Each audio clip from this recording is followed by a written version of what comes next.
They are coming to visit one of the most prolific spaces. We are talking about blockchain and crypto. They are coming to visit one of the most. So without any further ado, I would like to welcome Mr. Alberto Diaz from the SUC Economic Promotion Department.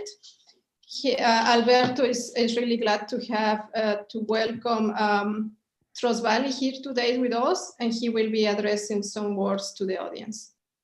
Welcome, Alberto. Thank you for the kind introduction. Good afternoon, bonjour, grüezi. I thank the CVC team for inviting me to this event. My name is Alberto Diaz from the Economic Promotion team of the Canton of Zug. We are a one-stop shop for companies already located in Zug and for companies interested in moving to Zug. It's a great pleasure welcoming you all virtually in the Canton of Zug. Zug, a small but beautiful canton with a well-established and stable business environment. We have thriving financial, tech, pharma, commodity, ICT, and cybersecurity clusters, but we are especially very proud of being home of the highly diversified blockchain ecosystem to which CVC has much contributed. The foundation of this ecosystem, also very often called Crypto Valley, started in 2013, and after some highs and lows, is today a flourishing multinational business environment with several hundreds of blockchain companies. I welcome you all to this event, and I wish the startups pitching today all the best. Without further ado, I hand over to Ralph Kubli. Hello, everyone. My name is Ralph Kubli. I am here part of the team at CVVC. I'm happy to briefly talk about the importance of the Crypto Valley, which we consider all of Switzerland and Liechtenstein, by the way. So we are very happy that that we have the Trust Valley, which is basically establishing itself as, or not even establishing, which is the manifestation of the cybersecurity and the security startups in Western Switzerland, which is quite prominent. So why is it important to talk about the Crypto Valley? Well, there are 920 almost, probably more by now, companies related to crypto that count Switzerland and Liechtenstein as their home. And imagine, you know, we count more than 4,700 employees which are in this sector. So these are really important numbers, and we are quite excited that Switzerland has developed within a very short period of time to basically the hub, or one of the most important hubs on blockchain and DLT technology in the world. Maybe a brief manifestation or brief overview of why this is so important. When you look, you know, the top 50 companies active in Switzerland have a valuation of over $37 billion. That was dated in March and in June of 2020, of course, end of June. We do this report every 6 months. We counted 6 unicorns, and the top 50 were funded with over $3.7 billion. And as you can see, you know, the core of the valley of the top 50, which are the most valuable companies, count over 770 employees. The total number, as I mentioned before, 920 roughly, and over 4,700. What does CVVC do? CVVC, you know, has an incubation program. So we are investors, early stage capital for blockchain related businesses. We have an advisory arm. CV Labs is basically hosting the event today, which is both providing co-working space, an incubation program, and events. So which is why we are here today. And then you can see we have some, you know, additional formats, events, the CV competition, CV Maps, which really inventories the entire space. Maybe briefly to the story of the incubation. Here you can see our last batch. Similar, what do we do? We are investing in blockchain focused business models. we focus on helping founders, with the help of other founders, and we have a dedicated ecosystem here in this space. And we invest up to 125,000 in each of the startups that apply for the program and get accepted. So that was about CVVC. I hand the word back to Fabiola, or who is next? Yes, I can take over. Lenny, would you like to go with the introduction? I think you have a special guest as well from Canton, Geneva. Yes, I don't know if Nicolas Nigli is here or not. I'm here. I'm here. Fantastic. Can you? Here we go. Good afternoon, Lenny. Can I say a few words? Yes, clearly. Go. Okay, great. Zuerst einmal, grüezi Zug, wie geht's? Ich hoffe, alles ist gut. Grüezi von Genf, von der anderen Seite von der Schweiz. Ich habe gedacht, ich fange mit ein bisschen Schweizerdeutsch an, aber jetzt gehe ich auf Englisch, wo vielleicht jetzt andere im Raum, im digitalen Raum, wo vielleicht nicht so à l'aise sind mit Schweizerdeutsch. Good afternoon, ladies and gentlemen, dear friends from Zug. It's brilliant to be able to just pop in for a 2-minute greetings message from the Lake Geneva region, from Geneva city more precisely. Switzerland is a country known and famed for its mountains, but more and more what people look at is the valleys.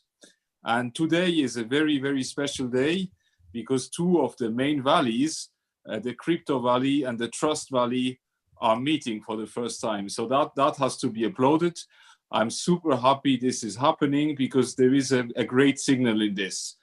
I have been convinced for a very, very long time, if we start working together, if we start producing collective intelligence, if we start producing innovation at a scale which is a bit different than our regions, we will win big time. I have had this conviction for years and years working for the Swiss diplomatic service. That conviction has only grown stronger since I've been working in Geneva on a local, global kind of agenda. Today is going to be great. It's about innovation, about startups. But to me, really, that's the message I'd like to pass. It's about us starting a collective journey, about a collaboration which can lead to lots of win-wins. I would, last but not least, just notice that this is a first. The two valleys are meeting, but there is certainly one player that has been ahead of its time, because we have one member of the Trust Valley, Signum Bank from Zurich, very close to Zug, which in fact has already made that step. They have discovered what you will all discover with the Trust Valley today, a bit ahead. So they have become part of what we have built. And I very much hope that a lot of players in our region will do exactly the same. That's how we win. That's the future. So thank you so much, Lenik. Thank you to those in the Crypto Valley who have organized this today. I wish you a fabulous meeting, and I will join you again at 6:30 for what we will know as what you is it a breakout, Lenik? What is it exactly? It's how do you qualify it? Networking session. If you so want here we to go. back. Looking forward. I can't stay with you, unfortunately, because of plenty of other Zoom meetings and Teams and whatever meetings. But at 6:30, I'm going to be back, and I'm looking forward to discussions. So have a great session. Tschüss, vielen Dank. Thank you, Lenik. Thank you very much, Nicolas. So, dear ladies and gentlemen, I'm honored to be with you today to introduce you the Trust Valley. A big thank you to Fabiola and Ralph and the amazing team to welcome us in Zug, and also to Mr. Alberto Diaz. It's a big pleasure for us to be here. Now, some word about Trust Valley. The Trust Valley is a center of excellence on Lake Geneva in the field of digital trust and cybersecurity. Trust Valley is public-private partnership and an alliance for the economic development of the region, supported by many public, private, and academic players, pooling the partner resources, positioning and giving a global resonance to the Lake Geneva region. One thing about the context or the constat, it's about the new normal. There is an urgent need to protect the digital economy. So with the COVID and the lockdown, all we can see, we all work at home at this time. I am also at home too at this time. So what is very interesting in the positioning of the Trust Valley is really a global resonance to the Lake Geneva region with Canton, Confederation, academic institution, and captain of industry, both local and international. They have joined forces to co-construct this center of expertise and encourage the emergence of innovative projects. Cooperation is based on the influence of this unique ecosystem, innovation, and networking of the regional player in the field of digital trust and cybersecurity. So what we have in this great Trust Valley is more than 500 experts. It's really a greatest concentration of talent in Switzerland, and more than 300 companies and organizations. We have world-class academic institutions, and we are among the 20 best ecosystems in the world. So one thing's more, it's about the 10 of millions of private and public funds already invested since long time. Here you can see the Trust Valley. We are very pleased to be in Zug today because there is a very strong expertise in cryptocurrency, and our expertise is more about digital trust and cybersecurity, but also about blockchain and smart contracts. Here you can see all the organization. Like you see, we have less than 100 startups in this kind in digital trust and cybersecurity. So it's really a lot for our little region, Lake region. So what is incredible about that, it's to understand how these kind of startups are growing, what they are doing now. And I'm very happy that just after me and Alexandra, you will meet this startup. Here you have our partner. We have some founder as EPFL and Graduate Institute and the other YSKI and SGS. But the first one are Canton de Vaud and the state of Geneva, and we are very pleased to have Canton de Vaud because they are our main sponsor on Tech for Trust, because it's our first concrete action, concrete project about startup, but we are working on another concrete action on project with Alexandra at this time. Here you can see another partner like PVC, who are here today, and also the Signum Bank.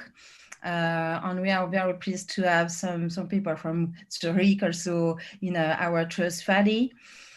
We have 8 fields of application in the Trust Valley as agri-food, health, finance and insurance, mobility, education, and the 2 other that you can read.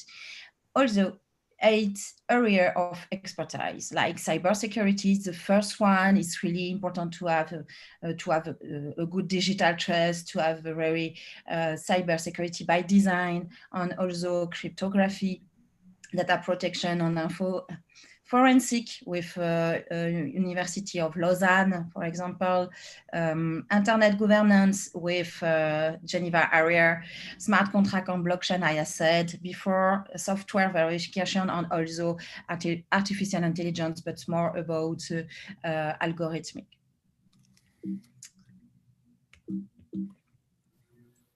It was to deal with my presentation.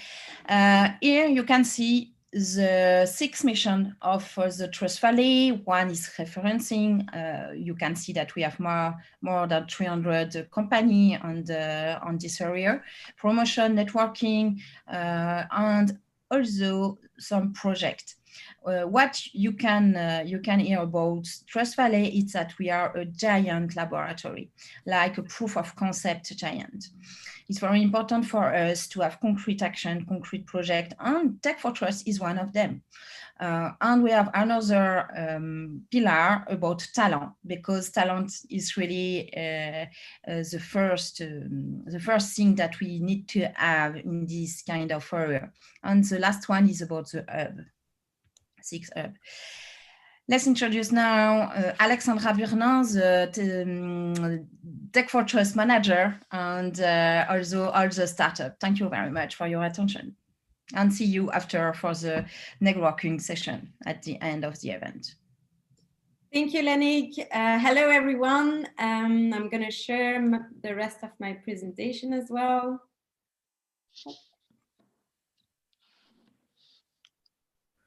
Yeah. So thank you, Fabiola and Ralph, for welcoming us.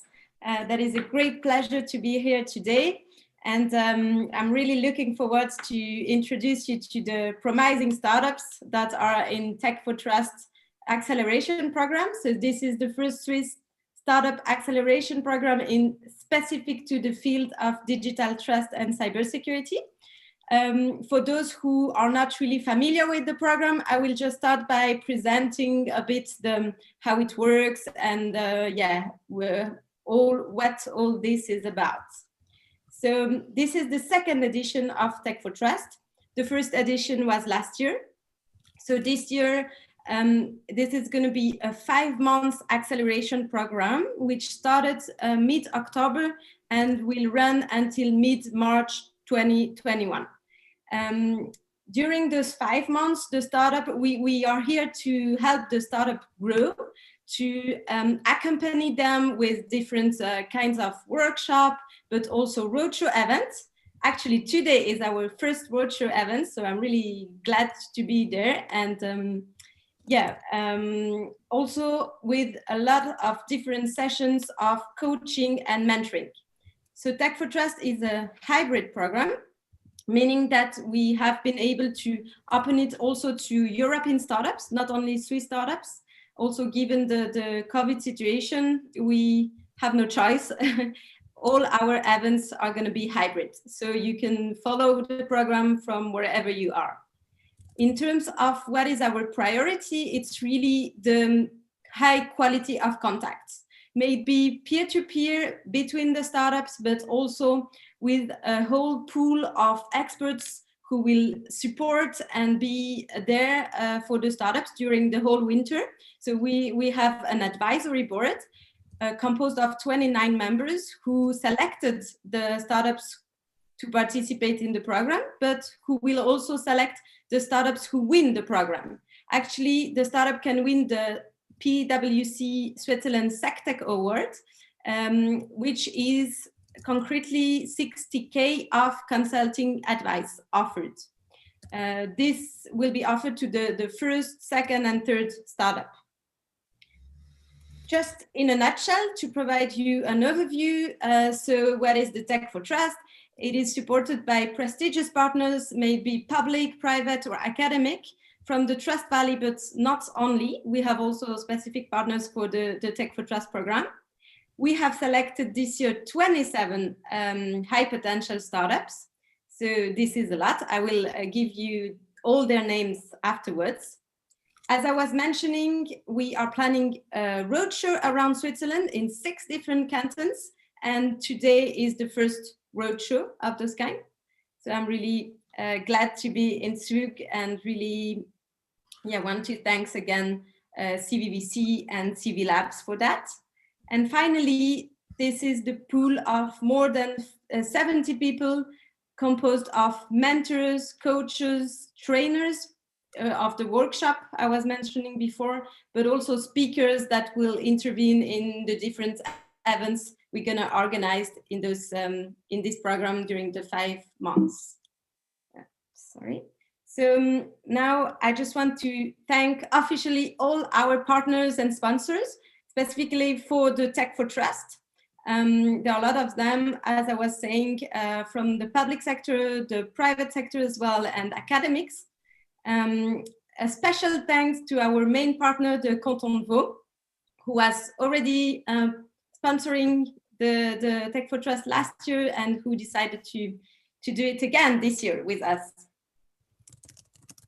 So, as I was mentioning, the startups who will pitch today for you and present their promising project, there are 27 of them. We have classified them in 2 different categories. You have the early category and the growth category, which gather startups which are a bit more mature.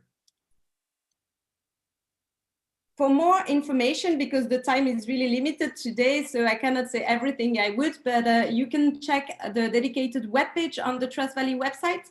So this is easy. This is just trustvalley.swiss/tech4trust, and you will find more information on the program. Now, I think I will leave all the space to the startups for the pitches. Just to explain, first of all, so we're gonna have during the whole event 3 rounds of pitches. This is a completely free format, so they had no rule about the format. They can share slides, they can just talk, they can share videos, whatever they want. The only strict constraint is the time. So they have to stick to 2.5 minutes maximum during the speech, and Fabiola will check the time and stop you guys if you are too long. So yeah, sorry about that in advance, but this is really this is the rule basically, and the game. So for the first round, because we are starting now, so we have, first of all, I will just present the name of the startup and the name of the person who will pitch, and then I let you start and Fabiola check the time. Is that fine for you, Najib Awini from Duoki? Yes, ready. Ready, guys. I have to stop sharing, right? Okay, let's go. Give me just a second to start slides, and then I can start a timer. Okay, hello everybody. My name is Najib Awini. I'm the CEO of Duoki. And today I will introduce the mission of Duoki. Mission is to stop cloud data breaches.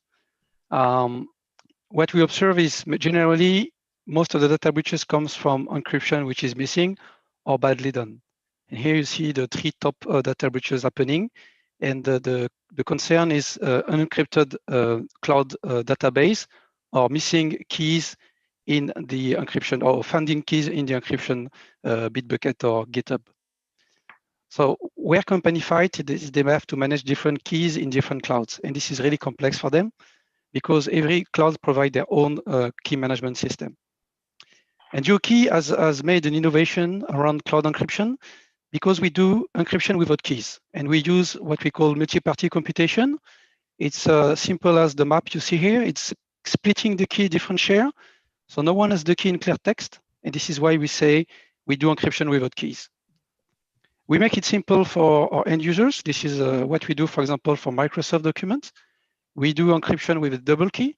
So no Microsoft cannot decrypt your document, and no one except you can access the keys. Duoki is planning to launch several projects next year. We already have Duoki for Office 365. We are launching soon Duoki for Vault HashiCorp. And we also have Duoki for Amazon S3 bucket. And we run fully SaaS, but also we have a capability to deploy on-premise. Revenue stream for Duoki is split in different areas. The first area is to have SaaS revenue from marketplace. We plan to sell Duoki via marketplace like Microsoft or Amazon, but also we will looking for partners in the managed security services. But we also develop a new innovation. I cannot talk, but we are talking about doing hybrid MPC. Competition is there. We are not the first one doing that. Just the competitive advantage we have so far is we let customers controlling their encryption keys. So we do not have the keys, as I mentioned. The key never exists in clear, never exists in one place. And the keys stay in Switzerland or in the sovereign country inside your control. We plan to scale worldwide with different cloud, and we already have contact with US, for example. partners, customers using the tech already here. We have a pilot running, and this is the team. Thank you very much for your time. Yes, perfect. Perfect timing. So I'm just sharing again so you can see all the names. Can you see my screen? Yeah. So second startup who will pitch is teamed with Vlad Trifa.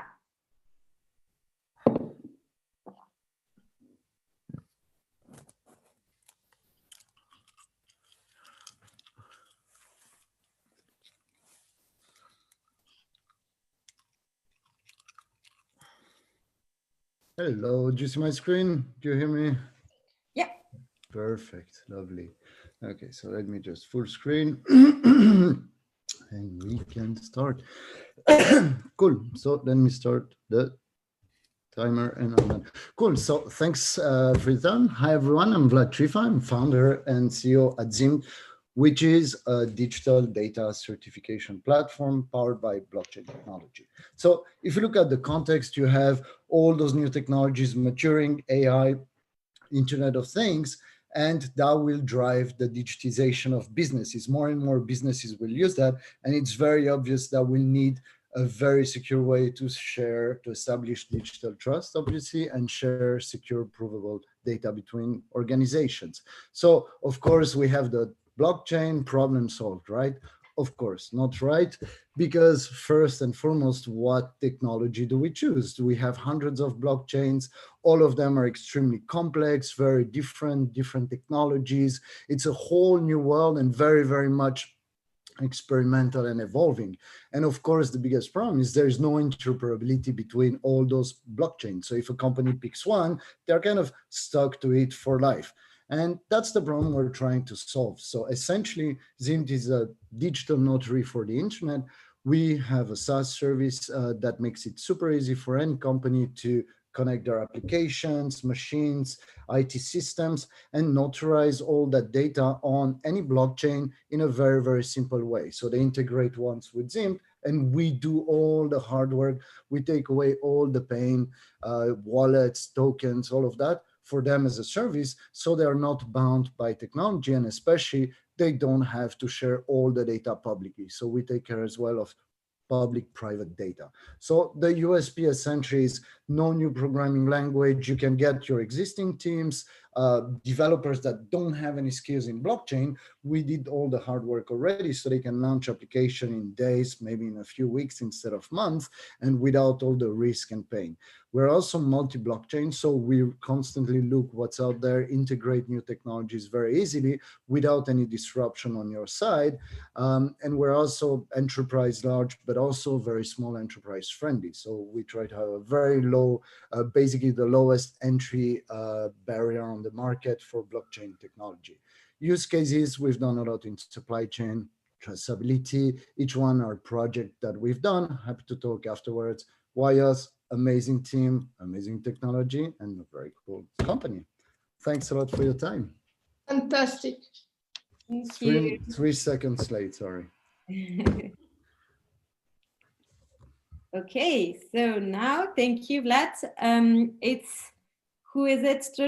Back Bounty Switzerland with Sandro Naftzegger. Guys, can you hear me? Yeah, we can hear you. Perfect. Can you see my screen? We can see your screen. It's working properly. Perfect. Just to make sure I'm really using those 2.5 minutes. So guys, very warm welcome from my side, Sandro Naftzegger, Back Bounty Switzerland, and I'm going to present you the driver of digital transformation.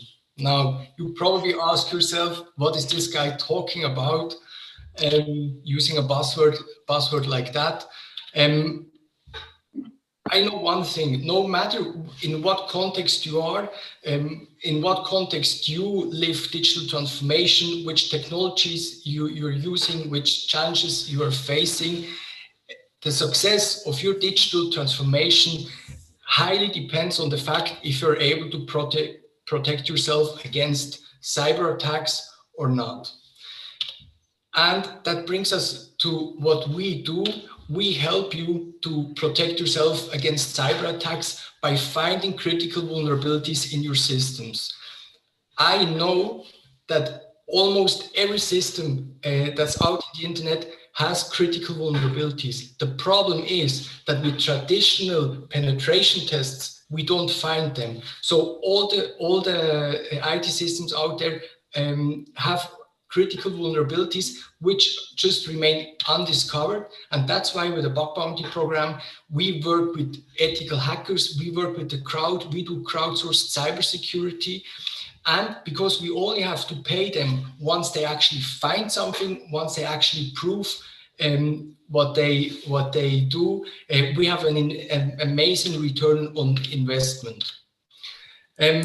In our opinion, bug bounty programs are a complete game changer because it's so much more than just cybersecurity. Yes, you bring your cybersecurity on a whole new level, but through the human component, through the corporate culture that you're going to affect in such a strong way, you really foster digital transformation and digital trust, and really achieve a lot that's far beyond just cybersecurity. Working with ethical hackers, if done right, brings huge potential. I said the return on investment is amazing, and we really see this every day that with the systems that we test, within no time, those systems can be hacked. They have data breaches, remote code executions, etc.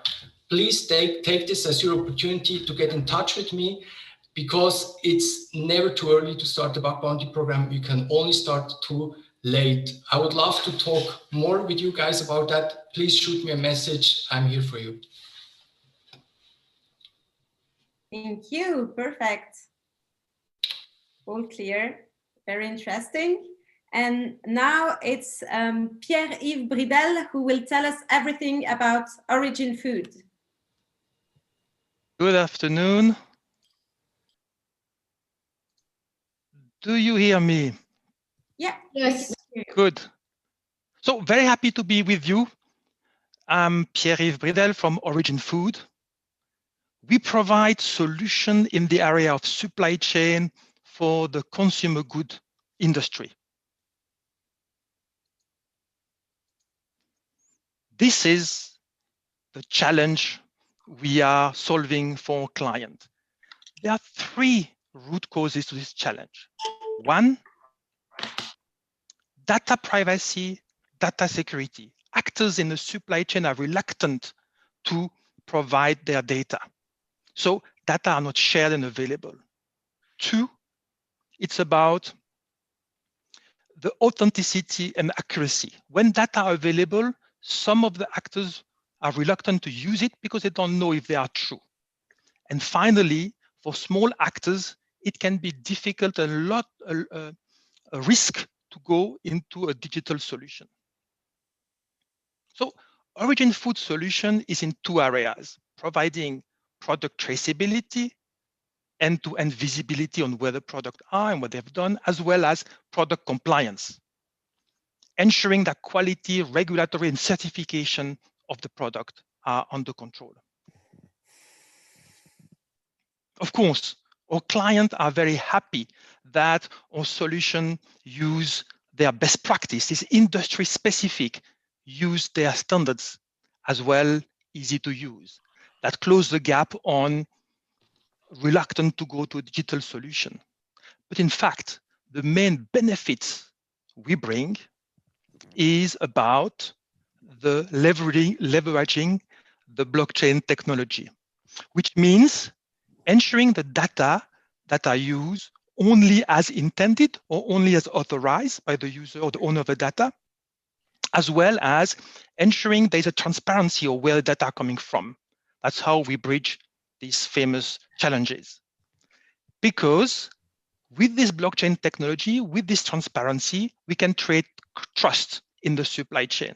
And it's only when trust is created that the actors are collaborating. And only when actors are collaborating, then value is created in the supply chain.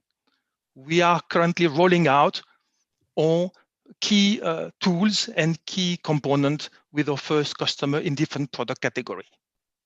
Thank you. Thank you. I like the highlight on trust.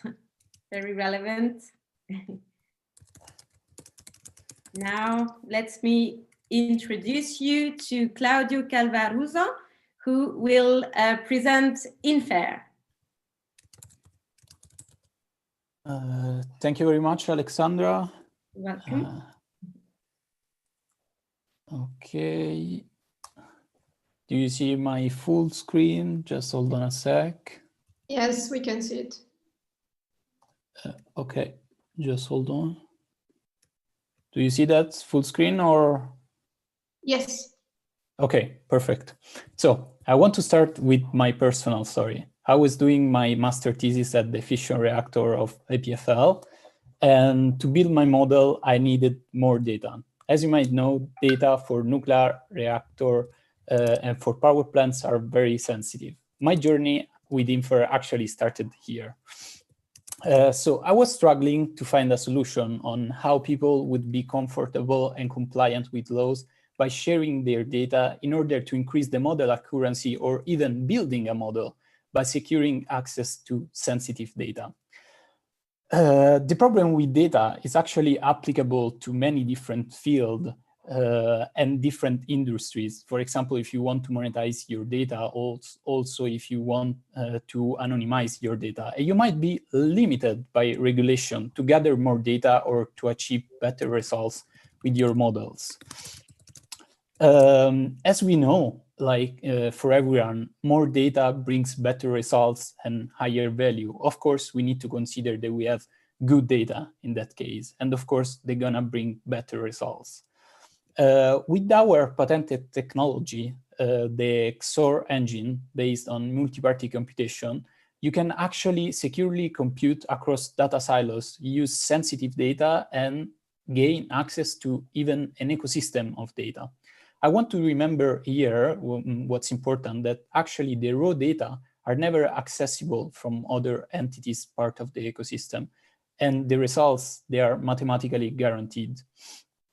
Currently, we are working with well-known players in healthcare and fintech industries, as well with insurances and banks. And of course, if you are interested to know more, please reach out. I would be happy to take your answer.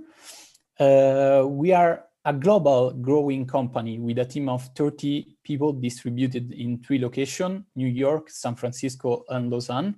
And of course, we are very keen to showcase our technology with a longer time slot, and happy to share to answer all your questions. Thank you very much.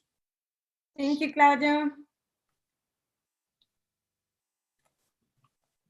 Now it's the turn of Frank Tiambo, who will present the startup KimboCare.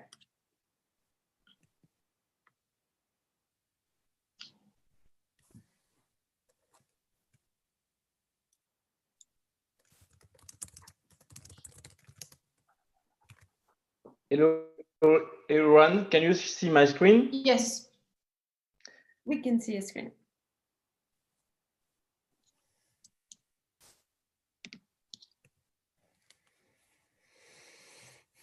So, hello, everyone. I'm Frank Tiambo, the co-founder of KimboCare. KimboCare is a digital healthcare platform which where anyone can pay medical services for an underserved financially person. Basically, this starts with a personal story. My sister and I, we went to Switzerland 15 years ago to pursue our studies, and we've been helping our family member back home for a while with a lot of enthusiasm.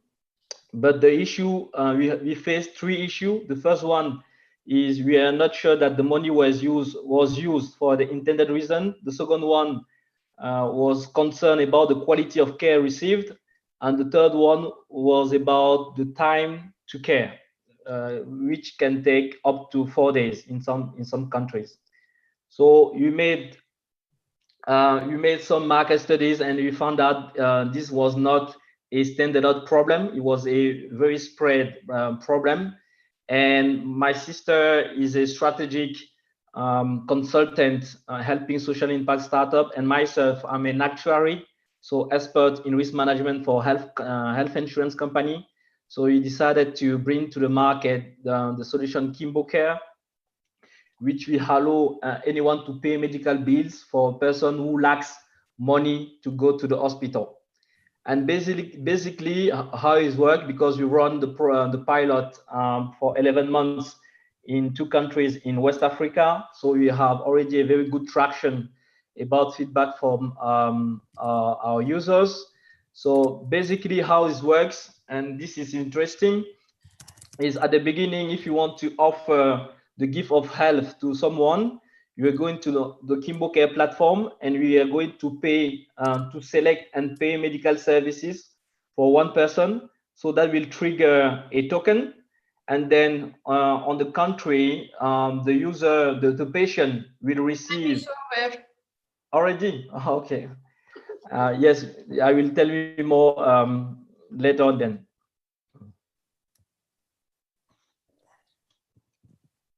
Alexandra?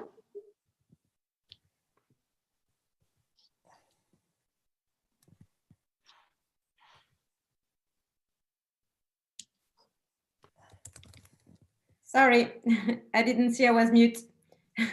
Thank you, Frank. And yeah, sorry about that, but yeah, this is the rule. Otherwise, we won't finish on time. No problem. But I'm sure, yeah, you can still get in touch with Frank if you want to know the rest. Now I'm glad to introduce you to CryptoLex with Viken Bayramian, who will present the startup to you. Yeah, thank you very much. Can you hear me and see the screen, please? Yes. Yeah. It's a very big privilege to be here. Thank you very much for the opportunity given. I want to introduce, my name is Viken Bayramian. The bad news is that I'm a lawyer, but I'm a co-founder of a company called CryptoLex. We created, what's our vision? Our vision is very simple. We want everybody to be able to certify everything on the blockchain. We want everybody to be able basically to track everything on the blockchain, and we want everybody to be able to prove everything on the blockchain. So how did we do this? We created a platform called Entity, and Entity is basically a cross-blockchain certification process, which allows practically everybody to certify everything. As we said, this is a simple tool to use the blockchain to secure and certify the proprietary information without the need of any technical knowledge.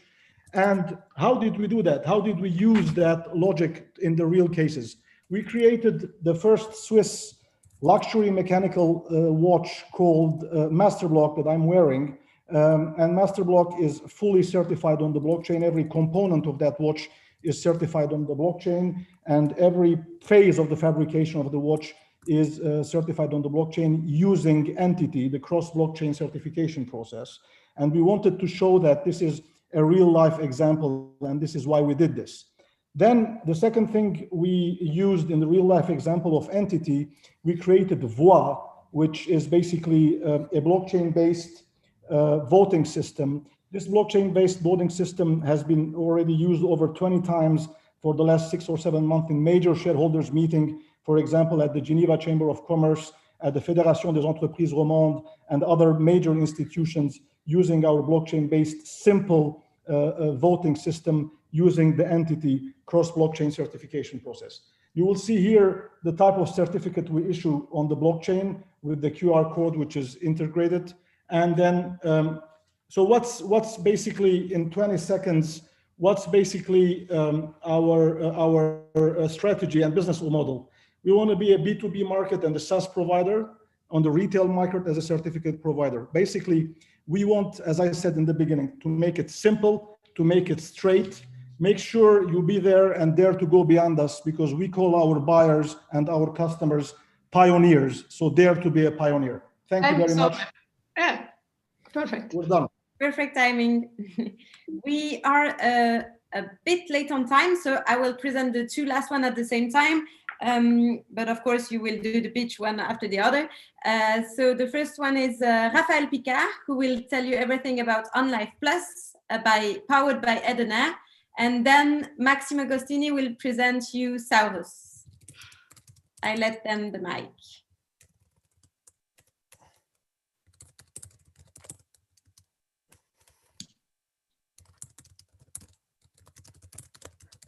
Raphael, you're mute. Can you?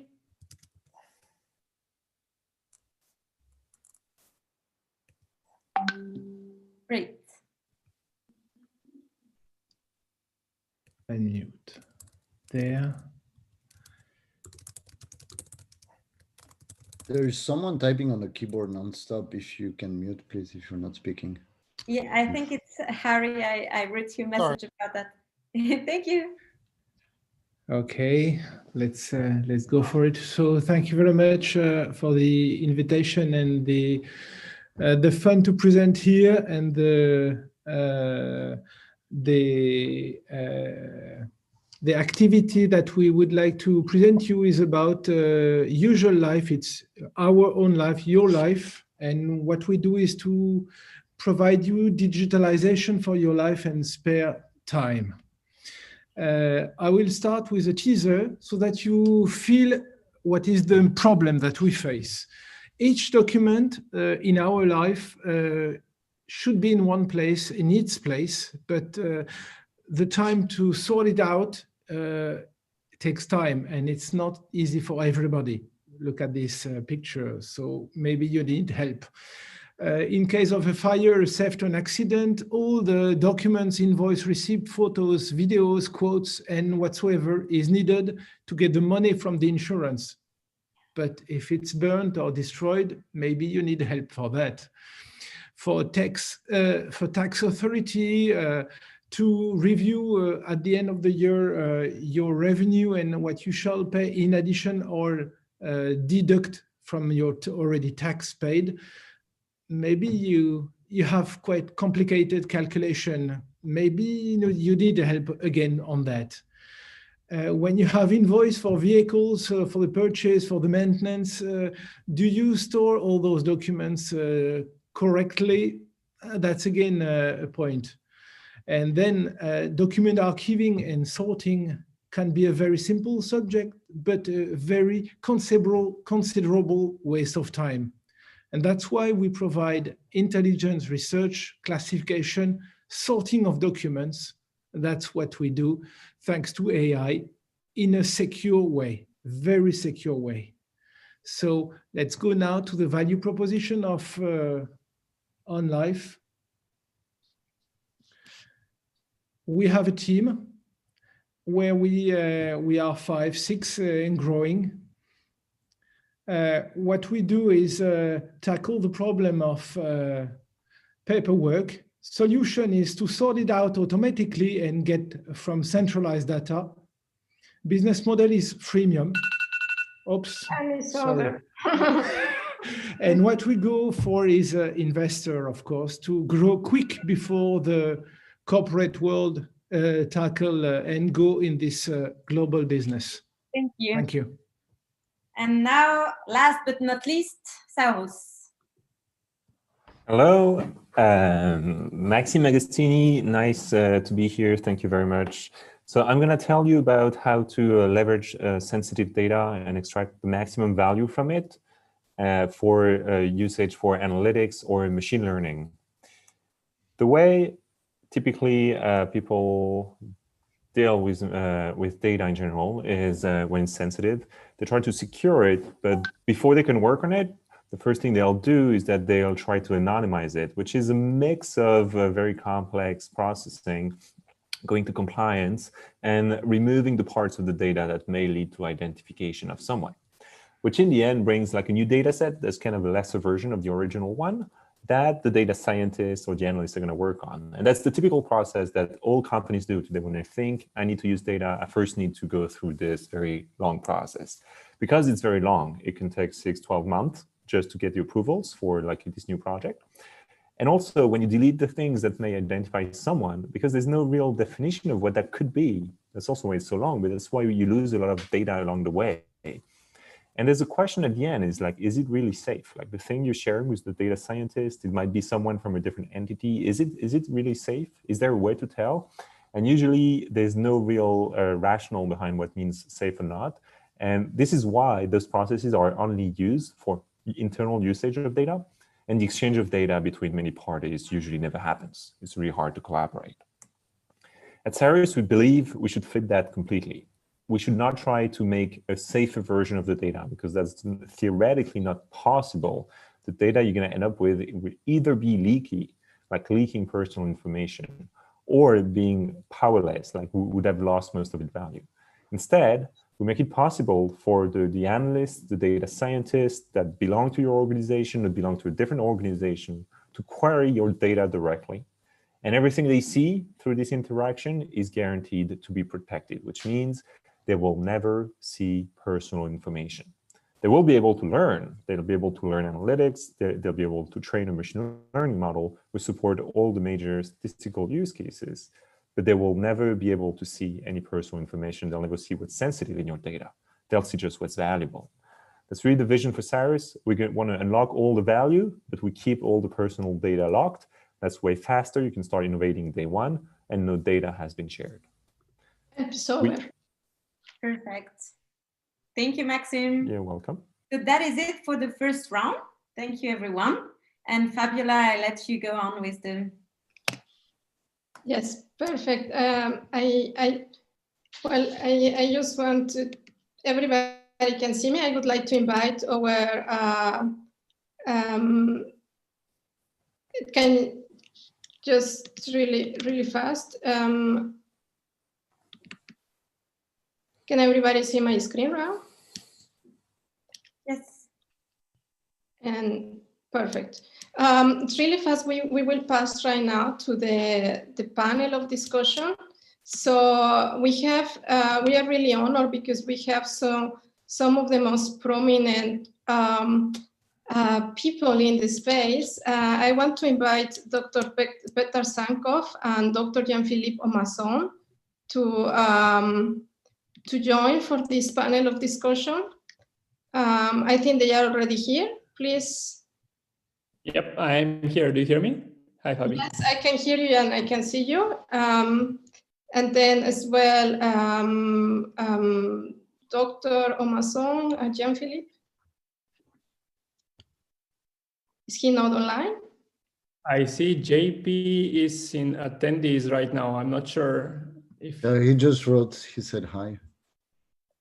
Yes, I mean, I will stop sharing my screen so I can, let me see, where is him? Maybe he's mute for some reason, Jean-Philippe. I cannot see him in the panelist. Yeah, I can see JP in attendees. I'm not sure if he can be unmuted there. Yes, I mean, he's as an attendee. JP, can you... Hello. Hello. Yeah, I must have clicked the wrong link. Apparently. Yes, I think so. You joined it in a different link. So okay. We have everybody now. I don't know. Do you see me now? No. Camera isn't active. Not really. Can you fix this? Okay. Yes. Now you should be able to join as a panelist. Yeah. Thank you. Hello. Yes. Hello. Now we can hear you and we can see you. So really, as I was mentioning, this is a really unique opportunity because you guys are some of the most prominent people in the space, and as well some of the pioneers regarding blockchain in cybersecurity. I will start really fast doing an introduction from both of you, so people can have an idea of how, like, who you are. First of all, JP or Jean-Philippe Omasson is the co-founder and the chief security officer at Taurus Group.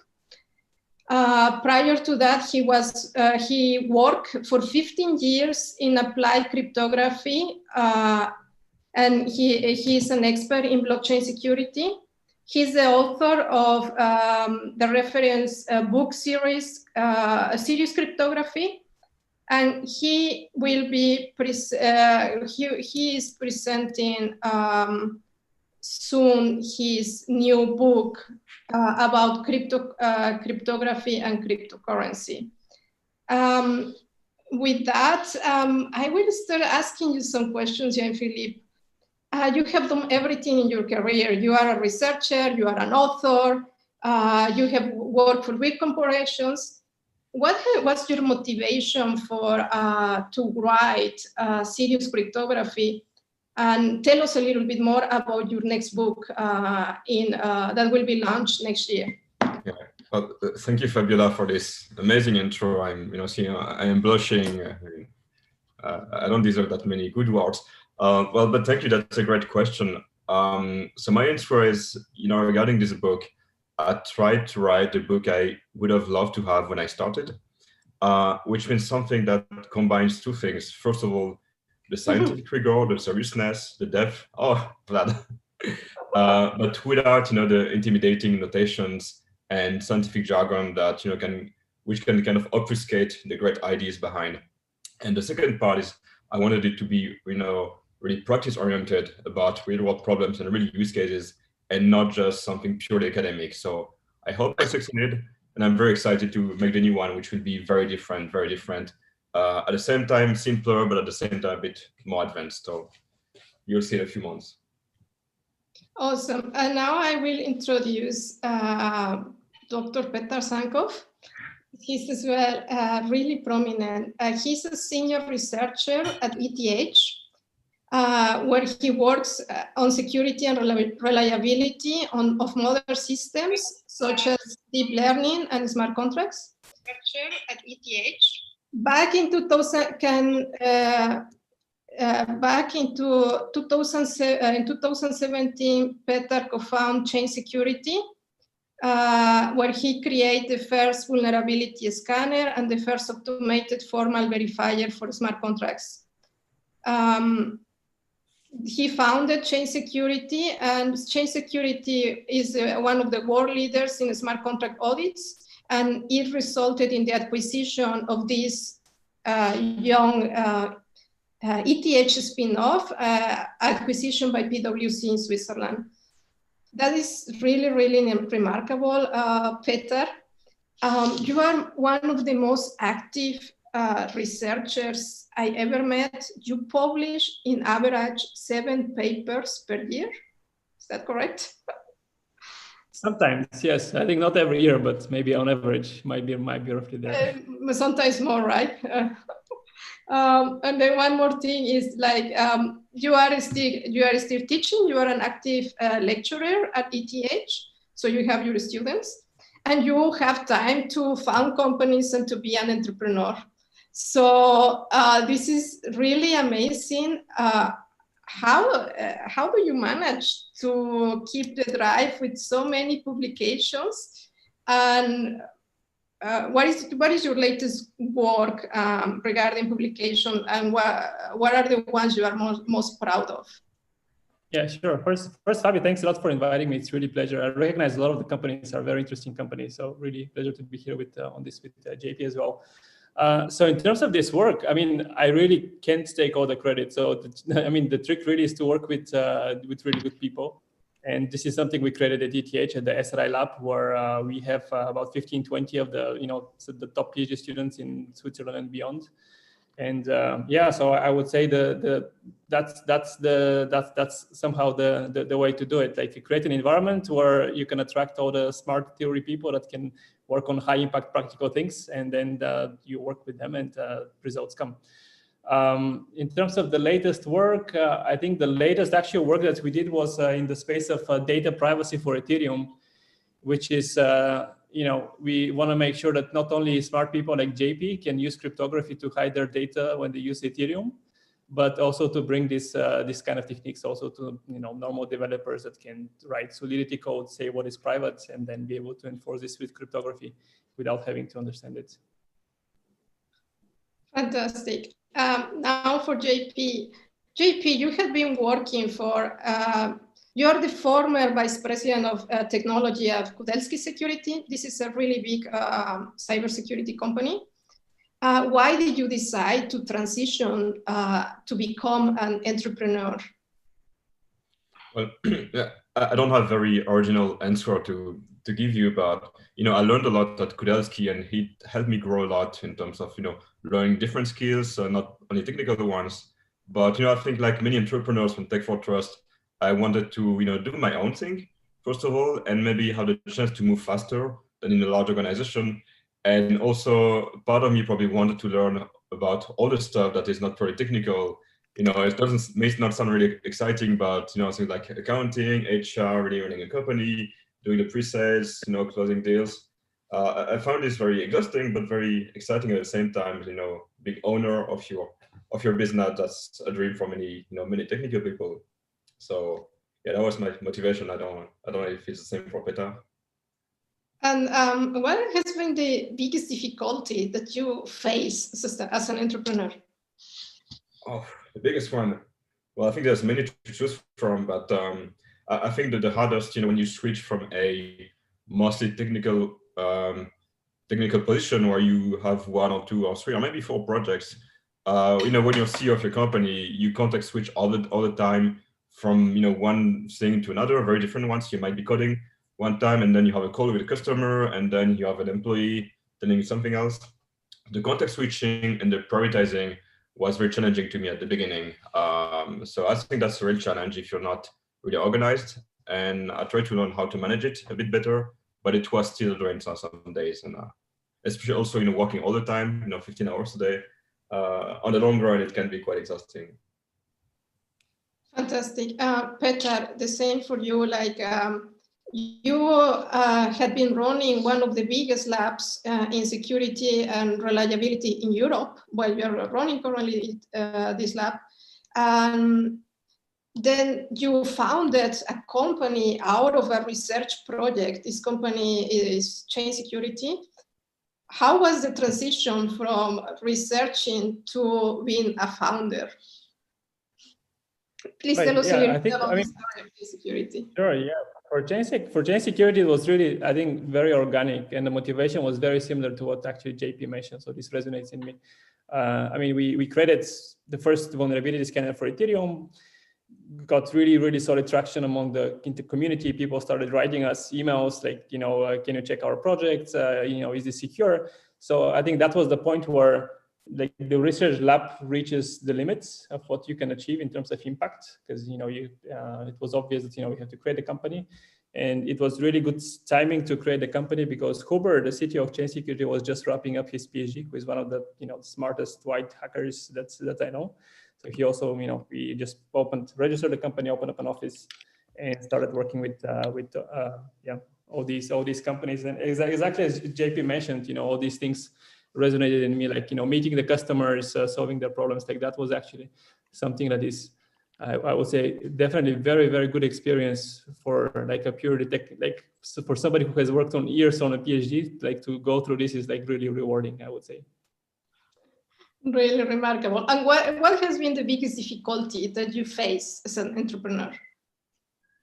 Yeah, I think definitely going out of the academic bubble where things are very structured and objectives are very clear and well defined, and learning all the non-technical things that you have to deal with, which also goes to what JP mentioned of the context switching and all these things. So I think getting out of the academic bubble, learning how to do all the non-technical things like sales, marketing, talking to customers, keeping people incentivized, motivated, and so on. So that's yet a whole another challenge, I would say. That's very hard to do properly. Excellent. You are both active in research related to blockchain. You are members of the Crypto Valley Association and Cybersecurity Group. Actually, last year, Peter, you founded, together with a team, I was included, the Swiss Blockchain Security Initiative, where there is, they are gathered all the blockchain security companies in Switzerland, around 40 plus companies. You are super active in the blockchain security space. And you are pioneers because you are some of the first one working on this field. what are the topics you are currently working on, and what are the results that you find the most relevant? JP, yeah. you are Do you muted. want to go? Yeah, I'm sorry. Sorry, what was the question again? Like, yes, we were talking about like research, Yeah. because you guys are pioneers in blockchain space, and you publish a lot of documents regarding that. What are the topics you are working on currently, and what are the results that you find more important? Actually, you know, my background is in cryptography, and I came to the blockchain cryptocurrency party quite late. But what I find amazing these days is that, you know, really the most exciting crypto research we have is in the blockchain space.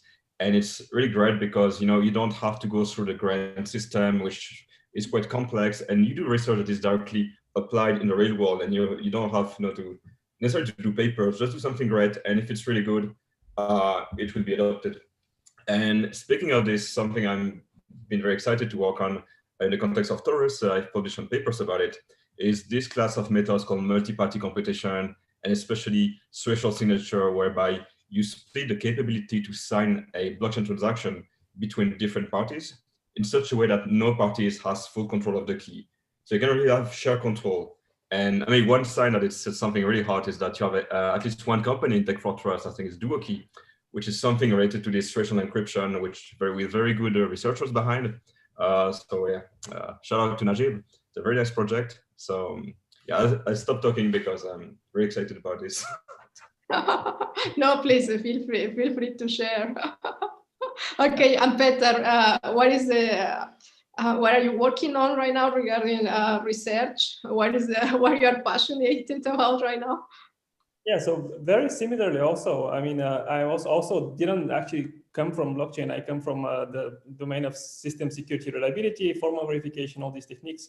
There's a lot of tech transfer happening right now, like cryptography, program analysis, and so on.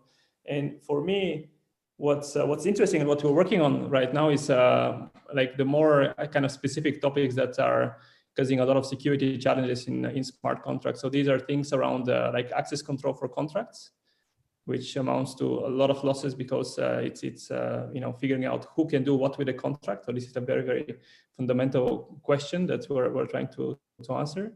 And another one is in the domain of compliance of funds. So how do you check that your funds are actually compliant? And this is actually something that's very, very hard to do when you have arbitrary smart contracts that can implement, you know, arbitrary functionality. Like how this is a technically very, very interesting problem that we have. We have some solution, and we're hoping to make it public towards sometime next year. Okay, fantastic. I have one question, and this is regarding the industry, the blockchain industry. What are the problems that you see where there is needed more talent, and where you see more challenges right now in blockchain, if you have any opinion about that? Well, one very concrete challenge is, you know, every other day I hear a company asking me, oh, do you know experts in blockchain? Do you know experts in smart contract, in security, or in smart contract security, or people expert in this language that is a bit obscure, like, I don't know, OCaml, Haskell, or even Rust. So the talent pool is quite limited. So, you know, in terms of offer and demand, it means that if you work in this area, you can probably make decent money. You know, it's also a very exciting job.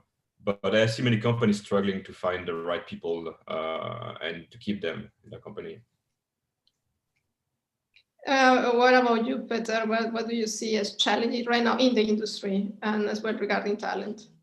Yeah, I think talent. I mean, the talent. I think, as JP mentioned, this is definitely true. I can speak more specifically in the domain of security and smart contracts, and there, like one of the main challenges that we faced as you know, we faced back in the days was basically companies thinking more clearly about like what's the specification of these contracts that they're writing, so that you're able to provide some meaningful guarantees about them.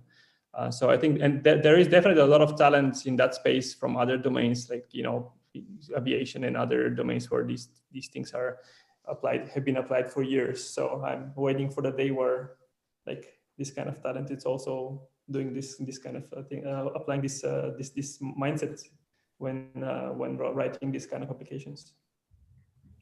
Yeah, I have one question, because I did already ask you about the challenges, but now I want to change to all the achievements. And what do you feel the most, or what do you feel the proudest of in your career as an entrepreneur? I think the best moment in my whole career is like being invited to a fireside chat with even Peter. I can go higher than this.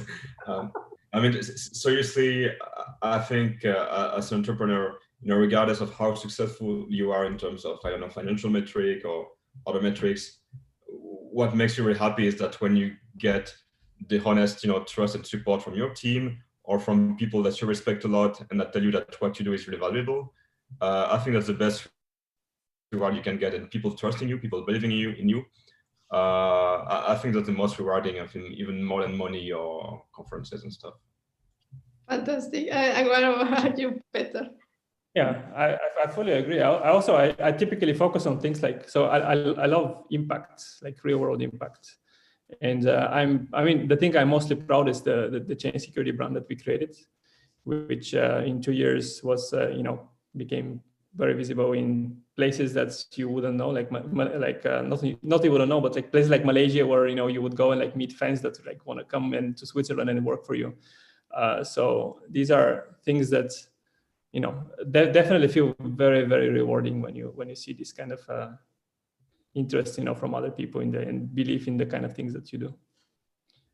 Yeah, well, you are definitely really a special person in terms of being super deep in research, because you did have at that time to publish your 7 papers every year, to travel to international conferences, to do all the, be the CEO of the company. And on the top of that, you did have time to found the Swiss Blockchain Security Initiative, gathering all the players in the industry. So I think you have plenty of things you can be proud of. Well, by the record, Peter was my former boss, so I know him really well, and I know how intense he works and how many things he achieved. And on the other side, I think for you, JP, I mean, you are incredible in terms of publications, but something that is super remarkable is like your ability to translate all the research into something useful for the industry. I really, please share to us a little bit about Taurus, because what you have achieved in such a short time, guys, is really, really impressive. Founded the company, and you are some of the leaders regarding crypto custody in Switzerland. I mean, and I think you will be worldwide. So how that happened, and I mean, share a little bit about the evolution of that. Yeah, I think that you hit a very good point, and that's like the story of my life. Because very early in my career as a PhD, I noticed that you have people like PhD professors doing very advanced, complex stuff, and their goal in life is to publish papers. And you have people in industry whose goal in life is to make stuff work and make money. But there wasn't much connection between the two. So what we've seen happening in the blockchain space in the last few years, and I tried to contribute a little bit of it, is to bring advanced cryptography and cryptography at large to the masses, so to speak, by, let's say, connecting real use cases to cryptographic techniques and also making crypto more approachable. So it can be via books, for example, the one I wrote. It can be also by writing software in the first place instead of just papers, and making software, making libraries also easier to use with simpler APIs. So instead of having to choose 10 parameters, you just say, I want to encrypt. Because 10 years ago, to encrypt a file, you had to choose the cipher, the key size, the block size, and so on and so forth. And now you have libraries where you just say, okay, I encrypt stuff. So there's been this evolution. And in the context of Taurus, so what we try to do, and what we do, I think, quite successfully so far, is, let's say, enabling organizations and banks in particular to use very securely, digital assets, not just cryptocurrency, but also digital currency, stable coins, tokenized securities, in such a way that we hide all the complexity of the cryptography, of the storage, of the security, so that people can concentrate on the business. So it's quite commonplace, but in practice, it's hard to do something where you really hide everything under the hood, and nonetheless, it's as secure as it should be. Okay, guys, just right now to finalize a little bit, because we are running out of time. There is a question from the audience, and then it says, based on what you have seen in the market, what do you think would the blockchain space or digital trust look like in 10 years? Or at least, what do you hope that it will look like? Yeah, it's very, very hard to make predictions, especially when it comes to, I think, applications size of like what would be the most impactful projects and things like that. So I think whoever makes prediction would be wrong in that space. I do believe that it will be much more mature, much more scalable, much more secure, because a lot of companies are working very hard on these topics. And so from that point of view, I think it would become a much more of a commodity that people don't really think about it, that is there. So that's what I think we would see in about 10 years. Any opinion, JP? Yeah, I think I second what Peter said, and maybe also in terms of maturity, not just technical maturity, but also in terms of regulation. We see a lot of evolution, especially in Switzerland, regarding digital coins, tokenized security, and all this stuff. So I think there would be many more, let's say, fully regulated marketplaces and fully regulated tokens that will address some of the problems we have today in the traditional financial ecosystem. And we will have like Ethereum proof of stake, we will have Bitcoin at $100,000, hopefully. Yeah, but who knows? Fantastic. I think for us it is time to finish the session. I don't know if you want to say one last sentence, if you have a piece of advice for any of the startups here present. We have 27 startups today. What will be, in 1 or 2 words, a good piece of advice from your side? That's a tough one.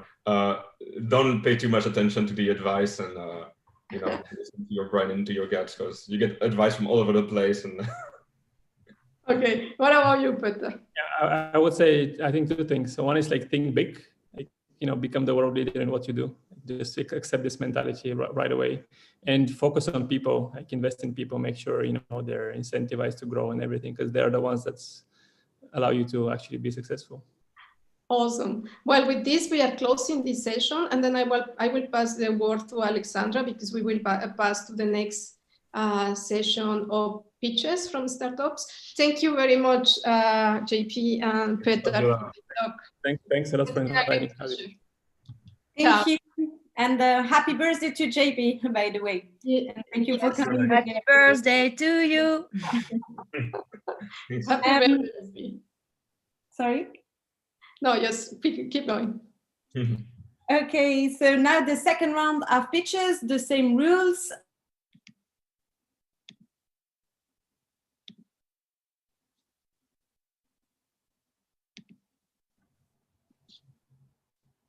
Alexandra, we can't hear you. Unmute. I'm trying, yeah. Okay, I think I was muted. So I don't know what you heard or not. So now it's the second round of pitches. I will avoid the back and forth, so present you all the startups who will pitch right now. They have exactly the same rules as in the first round. So a completely free format, 2.5 minutes maximum. And Fabiola will check the time and will stop you guys if you go over the 2.5 minutes. So first of all, CSEC with Yacine Felk. Then Davos Network with Bajram Hook. I'll let you correct if I'm not pronouncing correctly, maybe afterwards when you present. Then Weekend Group with Nathan Douet. Decentric with Melina Dimula. Peki with Gregor Yelle. Diadem Technology with Matthew Armichar. Label Cybersafe with Christophe Awert. Pixel Vision with Karim Naim. And Orbitalize with Michael Barocco. Thank you for everyone, and I'm really looking forward to hearing your pitches. I'm stopping sharing my screen, and the mic is all yours. CSEC first. Hi everyone, I'm Yassine Felk, one of the co-founder of CySec. Can you see my screen? Maybe? Yes. Just right now. Okay, so very excited to be here, part of the community. So thank you, Alexandra, Lenig, and Fabiola for organizing this great event. We are very delighted to share what we do at CySec, basically. So we are a team of now 25 people, and we created the company 2.5 years ago, focusing on cybersecurity. We are based at EPFL Innovation Park, and we are, in fact, working at the crossroad between cybersecurity and blockchain in some of kind. We addressed the topic of cybersecurity from a specific perspective related to securing data, both at rest, in motion, and in use. And in fact, this is presented in a consortium that is called confidential computing, which is taking more and more place, focusing on the last point, which is how do you secure the execution of your code or your application. And having a team where Rust is a big, has a big, let's say, place, and we have a lot of fun of this language, we focused a lot on the operating system. Let's say, how do we provide to people or to application makers a secure or trusted execution environment that is sufficiently flexible to be compliant or compatible with the DevOps practices, leveraging, for example, cloud technologies or orchestrators such as Kubernetes and this kind of things. So basically, we developed and we have designed Arca, which is our solution, which provides a secure enclave, enabling companies to assess the code that is executed and to confidently execute their application. For sure, this is leveraging hardware components that are secure. It's over. What? Time is over. Sorry. Sorry, guys. Sorry, because I had a chronometer. It was not really the same thing. Okay. Thank you very much. Thank you. Yes. Have a nice day. So now Davos Network. Hello, everyone. My name is Bayram Hoja, and I'm the founder and CEO of Davos Networks. So first, I would like to share my screen. Can you guys see my screen? Yes. Yes, Okay. but not you. I will turn on my webcam as well. Just 1 second.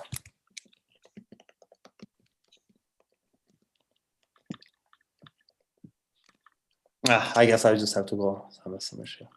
Okay, so today I'm going to present Swiss Bounty, our solution, which is basically a crowdsourced security testing platform, which combines ethical hacker talent with smart scanning technology. We help companies and organizations find security problems before they become business problems. 75% of breaches currently occur on the application layer. Defense measures simply don't do the trick, catching vulnerabilities at an early stage, what we call DevSecOps environment. That is because there is lack of talent, there is no visibility and scalability. There is a lot of code being shipped, vulnerable code being shipped, and there is a lot of manual and automated testing limitations. There is huge skills gap in the information security industry, 3.5 million positions going on unfilled by 2022, 350,000 in Europe, and 40,000 alone just in Switzerland.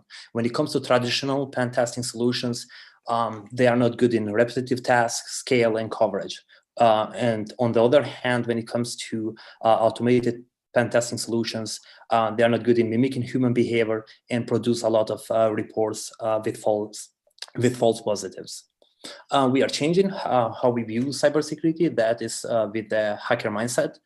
our solution, and we do that by combining human and artificial intelligence, by providing an autonomous behavior engine and combine that with a crowd of ethical hackers, by capturing the mimicking of ethical hackers to provide actionable intelligence. Compared to traditional pen testing, when you combine human intelligence and AI, it costs less, is faster, and has better quality of results. We are well positioned in the market based on speed, visibility, and scalability, as well as on providing continuous testing enhanced directly with the speed of DevOps into DevSecOps, which is really important for compliance. Management consists of myself as well as Tina. We both have a track record in the information security domain. We are working closely with data science team at University of Geneva in collaboration with Innosus. We have a disruptive business model where we pay from our own funds to ethical hackers, thus make it way more attractive to them with recurring revenue. We are in a booming market, targeting medium and large enterprises, and growing Swiss Bounty in collaboration with our partners, which we have listed here. So thank you so much for your time. Perfect. Thank you, everybody. Next one. Nathan with Weekend Group is next. Can you see me? I have no screen to share. Great. So please, guys, those network can stop sharing. It's okay. There we go. Thank you. Thank you. Hi, I'm Nathan. I'm from Weekend Group, and today I will present you our flagship project, Weekend Comply. So, in a few words, as an individual, we are always asked the same basic information to access a new service. It's the same for a company. We are always asked the same information to start a new commercial relation. Sometimes we need to share sensitive information or documents, and they are sent through some unsecure channel like email or even paper. Then once they are shared, it's very complicated and time-consuming to update them. Weekend Comply is fixing this. We created a smart data vault to manage all your personal data and documents. Thanks to decentralized technology, we are giving you back true ownership. You can finally, you are the sole owner of your data. Not only it keeps them safe, but it also allows you to share them using the highest standard of security. You can now understand to whom you are sharing your data. Stop duplication of work. Maintain only one set of information and makes updates in a click. We've started this journey with a use case in the financial industry where the standards of cybersecurity are the highest. External asset managers are working with banks, sharing similar data up to 65 banks. We created a private network with external asset managers and major Swiss banks such as Lombardier, Pictet, Edmond Rothschild, Rail, HypoSuisse, and many more will be announced in the next weeks. External asset managers are filling all the data in their smart data vault only once, and they can start a new relation with the custodian banks within a minute. It is then seamless for the external asset manager to update their data to all their custodian banks at once. On the other side, banks are accessing data of great quality validated by other members of the network or even coming from official registers. They are not losing time chasing their clients for administrative updates. Moreover, the solution is providing to banks real-time compliance. Now remember, this is only our first use case. Opportunities are endless. Members of the network are already requesting new type of data and want to include new types of actors. We are focusing on B2B, but we are of course aiming at the final client. Thank you. Thank you. Then Melina, I let you go on with Decentric. Yes, thank you. Give me 1 second to share my screen. Sure. Okay, can you see my screen now? Yeah, we can see it.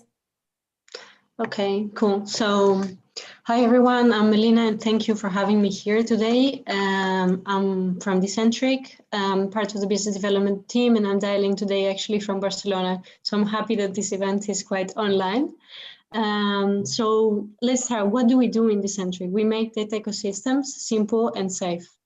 But before we jump into the solution, I would like to take you through the challenge that we have identified in the market and how we decided to focus in this sector. So we have realized that being data-driven is the only option, as every company and an enterprise has understood in the latest years. But the potential of doing it wrong and taking a risk using the data makes data a liability for every enterprise. And research has shown that data and analytics leaders often, data and analytics leaders that share data externally can generate 3 times more economic value and benefit than those that don't. At the same time, the organizations that they let their users access data internally or externally can get 100% more economic value. Or even by creating innovation and data adoption hubs, they can reach up to 60% lower costs. But since companies, they realize that, they still don't do it. And this is because of siloed data sets, complex policies, but even lack of trust internally or externally in the organizations. And this is where Decentric comes in with our solution after having identified this. And what do? We enable our customers to benefit from secure data ecosystems. And how do they benefit? By combining, analyzing, and sharing sensitive data with anyone at scale without having the restrictions. How do we do that? With a software platform, Decentric, where you can analyze any kind of data. We provide security and privacy guarantees for our customers, for data owners, and we establish digital trust on public cloud. Data, models, queries, and every other information stays encrypted in all times. We use encryption in use, powered by confidential computing. And this is more or less what we do in Decentric. So we are a Swiss software company with global partners. Here you can see some of our customers and partners, including Intel, Microsoft, Swisscom in Switzerland, PostFinance and Credit Suisse, and also the city of Vaud and the city of Zurich. But with our partners, we also create case studies, podcasts, and other activities together. Thank you very much for your time today. Thank you, Melina. Perfect timing. Now it's the turn of Gregor with Pecky.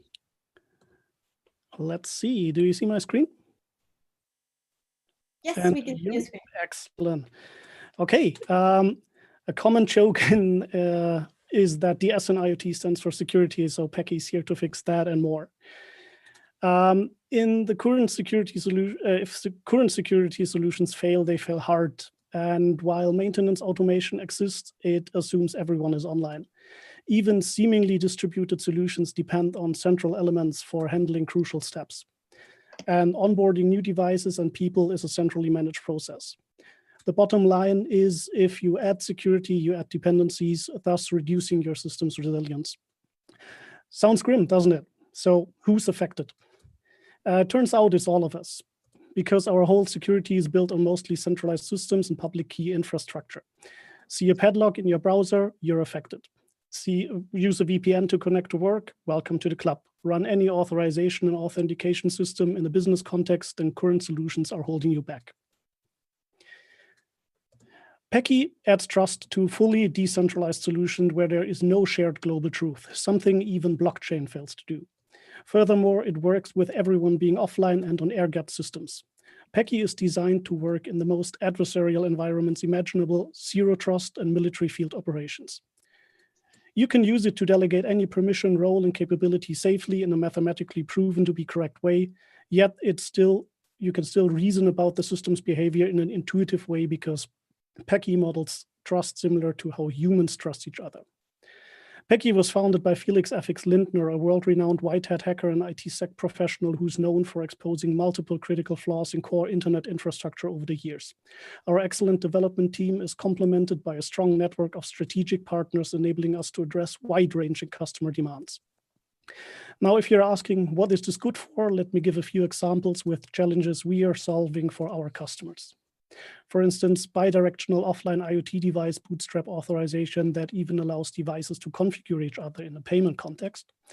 A highly resilient yet flexible authorization scheme able to tackle the challenges of smart grid operations, secure ad hoc car-to-X communications for autonomous driving and parking, highly resilient military field communications, and most recently, last but not least, we're designing a system for secure medical data exchange in a patient-centric way that ensures data sovereignty. If that piqued your interest, let's get in touch and add real trust to your digital systems. Perfect. Thank you. Alex? Thank you, Gregor. So now Matthew will present Diadem technology.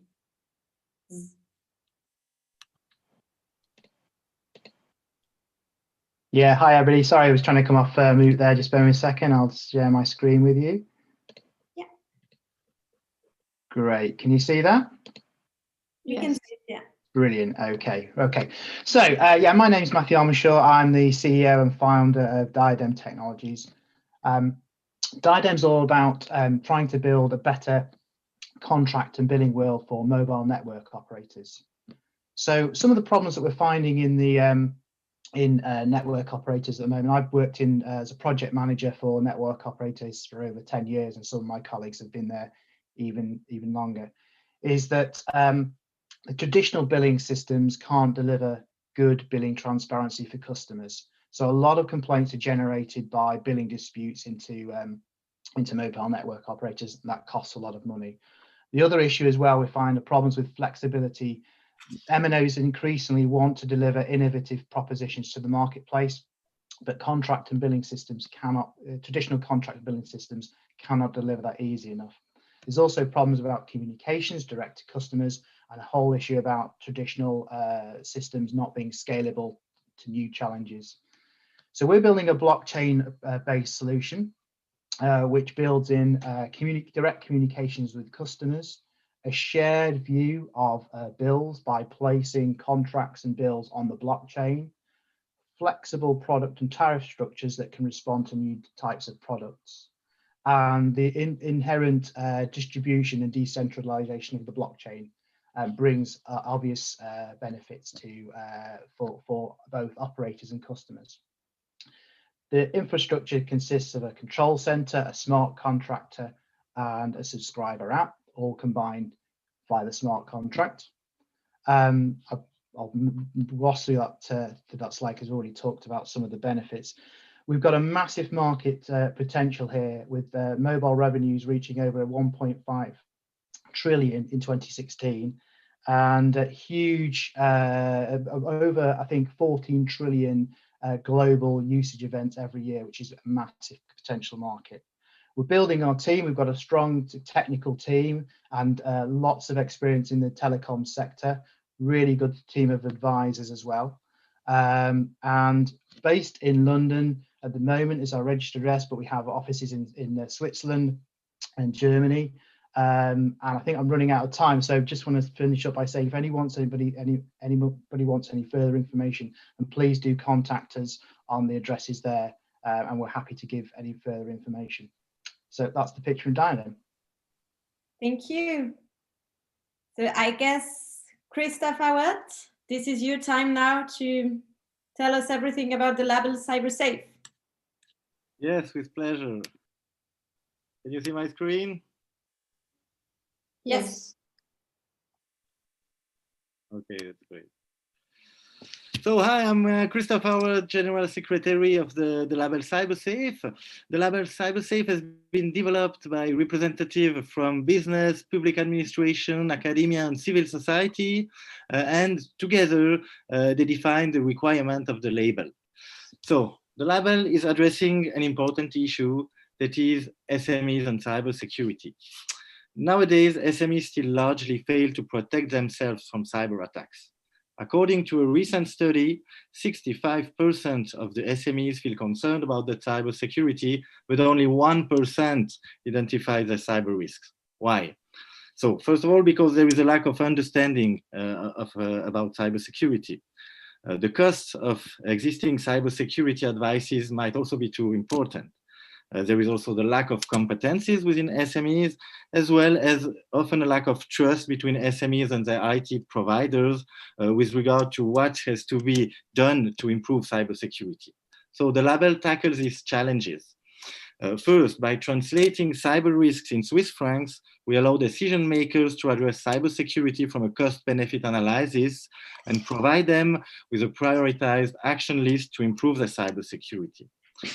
Second, by relying on an innovative tool, we automated risk assessment, allowing for an in-depth cybersecurity analysis at highly competitive price. Third, we rely on a holistic approach for risk assessment and profiling, including phishing tests, vulnerability scan, and on-site audit. And fourth, as neither the association nor its auditors are selling remediation, the label provides state-of-the-art, independent, and trustworthy recommendation to SME. And as we do not have any commercial interest in this recommendation, the label acts as a neutral intermediary between SMEs and its provider, thus contributing to structure and build trust between SMEs and their providers. So future development, we are currently expanding the network of resellers and prescribers. So if you are interested, do not hesitate to take contact with me. Thank you for your attention. Thank you, Christophe. Karim, for Pixel Vision, which is a startup of the Growth Group, I let you go on with your presentation. Perfect. Hi, so my name is Karim, co-founder and CBO of Pixel Vision. And at Pixel Vision, we enabled trusted digital identities. So in today's very digital age, we face several challenges when it comes to identity fraud. So billions of data is stolen every year. There is a lack of trust, and this leads to the fact that businesses need to identify the identity of their counterparties. This today is very expensive and cumbersome, and solving this issue is a 20 billion market globally. We do that by providing a fully automated software platform for identity verification. We let users use the smartphone camera to verify the authenticity of identity documents, do a quick video selfie to check that the real life person is behind the camera, and make sure that the person corresponds to the identity document. So we help businesses reduce their cost of customer onboarding and compliance, increase sales and customer conversion, and eradicate fraud. Our solution is trusted by a number of customers already. We are the Swiss market leader, especially in the telco space, with all the Swiss telcos on our customer base, also Swiss ID, financial services, mobility, and across the board, different verticals using our technology to do identity verification. We work with a number of different partners, including SAP or also the ETH in Zurich. So we are also a spin-off. And along the way, we were able to win quite a few awards, including the Swiss Economic Award last year or the Ernst & Young Entrepreneur of the Year Award just a few weeks back. We achieved all that in the first 3 years completely bootstrapped without any external funding, just relying on customer revenues. Just beginning of the year in the midst of COVID, we managed to secure a seed round of almost 5 million Swiss francs for boosting our internationalization strategy. And this is the next expansion step for our company. From 5 founders, we managed to grow to more than 50 people in 3.5 years, with offices core here in Zurich, Berlin, Tallinn, Ontario, Serbia, and Armenia. Very research and development heavy company, obviously, but also very interestingly, half of our development force is female. These are the 5 founders, so we decided not to go work for Magic Leap after we exited the predecessor company, Dakuda, but found Pixel Vision instead to focus completely on the topic of identity verification. All industry leaders. So Perfect, that's it. Thank you. Last but not least of this round, Michael Barocco with Orbitalize, and I think he has a surprise in terms of format, changing a bit. Yeah, let me share my screen. Can you see it? Yes. Okay, thank you very much. So good evening, everyone. Thank you very much. It's a pleasure to be here to present Orbitalize. So we are a startup based in Geneva since 2018, and we provide collaborative drone detection and local airspace management to live event organizers and as well police forces. So basically, we have a mobile app and web application which empowers public authorities and event organizers to oversee drone operations in their local airspace. Let me quickly introduce the product to you with this video.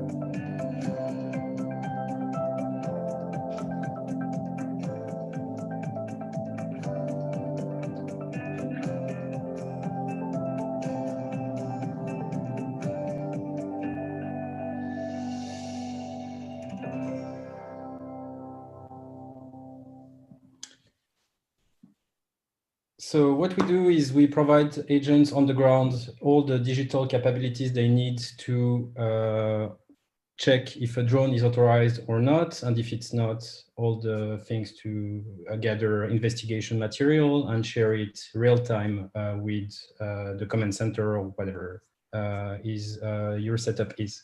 The good news is that yesterday we passed our software has been signed off by the Federal Office of Civil Aviation, and we will be able to launch with other partners and SkyGuide as well the license plates soon, which is based on a standard which is global. That's it. Thank you very much.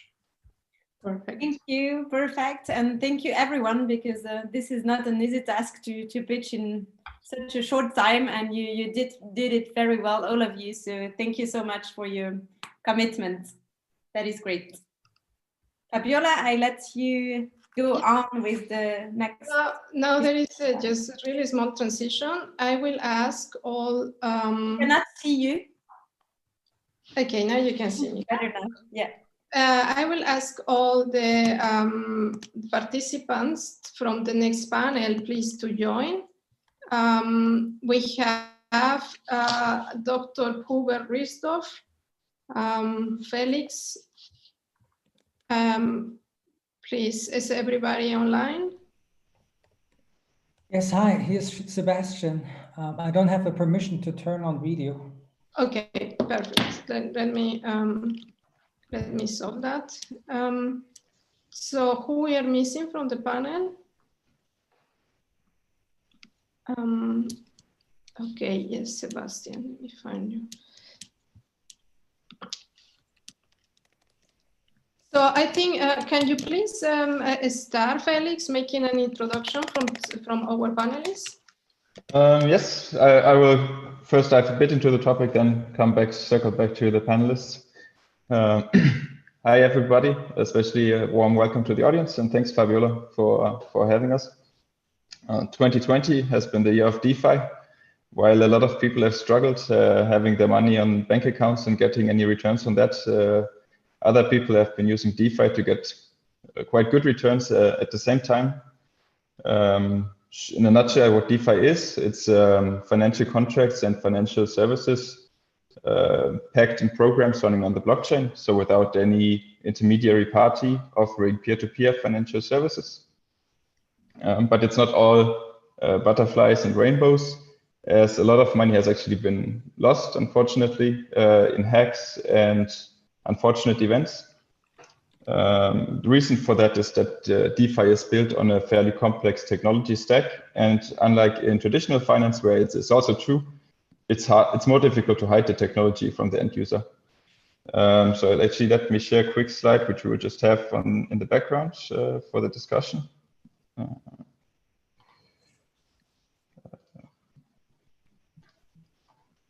All right. Can you see that? Okay. So we have at the moment over $13 billion worth of assets locked in the DeFi protocols. So it's time to move on from, well, I think we have started on that, but it's time to move on from a playground for nerds and people that are enthusiasts to a professional environment. So today we will be talking about the different parts of this technology stack and where the potential risks and solutions to the risks are. But okay, let me get going by introducing the panelists. First, we have Hubert Ritzdorf, who is from PwC. He is the former CTO of Chain Security, one of the really large companies for auditing smart contracts and protocols. He has audited over 50 clients and has been working for projects that have collected hundreds of millions of dollars. And famously, he has been involved in finding some critical bugs in the Ethereum protocol updates, which you've probably heard about if you're following closely. And now he is the technical lead at the PwC smart contract assurance practice. Then we have Sebastian Gajek, who is a professor in security and cryptography at the Flensburg University of Applied Science. Sorry, somebody has some noise in the background. If you could go on mute, it would be great. Thanks. He is a co-founder and chief scientist of both Dcraft, which is a software testing company, as well as Weave, which is a company aiming to bridge the IoT and blockchain technology. And before that, he was a senior researcher and postdoctoral fellow at the Tel Aviv University. Then we also have Demelza Hayes, who is the director of research at Cointelegraph. She has been listed in the Forbes 30 under 30 list, is a Fulbright scholar and former manager of 2 regulated crypto funds. And furthermore, she is also the author and editor of the Crypto Research Report. Then we also have on board today Jose Ramirez, who is a blockchain engineer at Saber Bank. He has a master's degree in embedded systems and software engineering. And he has been working for large corporations such as Capgemini and also smaller startups. And he has been working full-time on blockchain since 2018 and has more recently been getting involved with DeFi as well. Last but not least, we have Gavin Pacini, who is the head of blockchain engineering at Signum. He is designing, researching, and developing blockchain-based systems there. And also recently has gotten into the DeFi space and researching potential attacks. Yeah, so that's it. So let's get started with our first question. One of the things that unfortunately happened this year was the coronavirus, which had huge effects on the financial markets as well as the crypto markets. And when the prices were dumping, we had some unfortunate side effects on the DeFi space, which became to be known as the Black Thursday, especially hitting hard on the Maker protocol. Jose, can you explain to us what exactly happened, why it happened, and maybe how we can avoid that happening again in the future? Sure. Let's take an analysis of what really happened during this Black Thursday. I mean, as the Ethereum price crashed in a matter of hours, that increases a lot the activity on the network, because from one side, you had some users that want to repay their debt on some lending and borrow protocols. They wanted to add also more collateral because their positions are going to be liquidated otherwise as the price was going down. But the most important thing was the updates from oracles. As the price was changing a lot, all the different DeFi protocols needed to get the updates.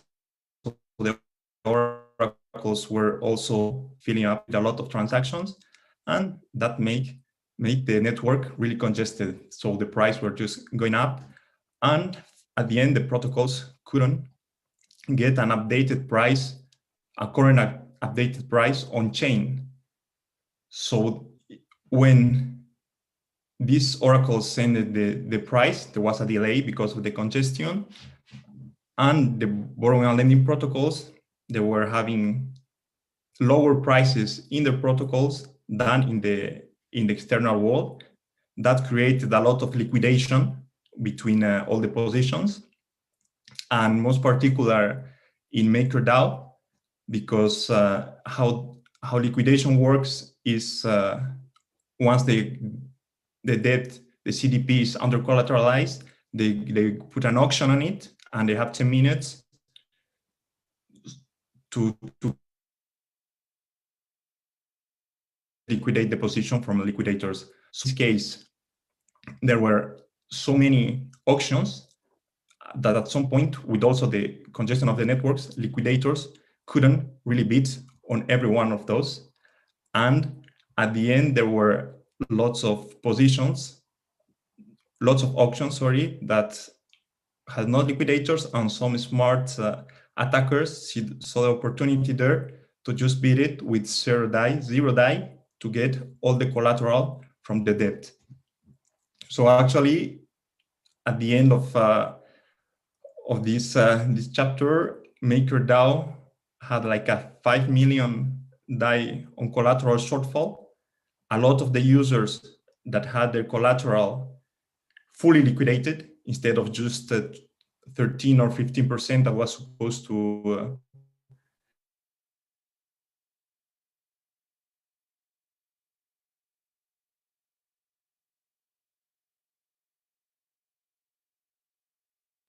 so it was really a bad end, also because they were losing other positions. In this case, I mean, after this event, MakerDAO took some good actions, for example, to increase the time for the auctions from 10 minutes to 6 hours. Although the oracles, that was the critical part, also were updating their gas prices currently with the taking in account the congestion of the network. So that was specifically the Black Thursday event. But if we think about the congestion itself at the network and DeFi, the main painful area will be oracles updates, because every protocol on DeFi relies on oracles.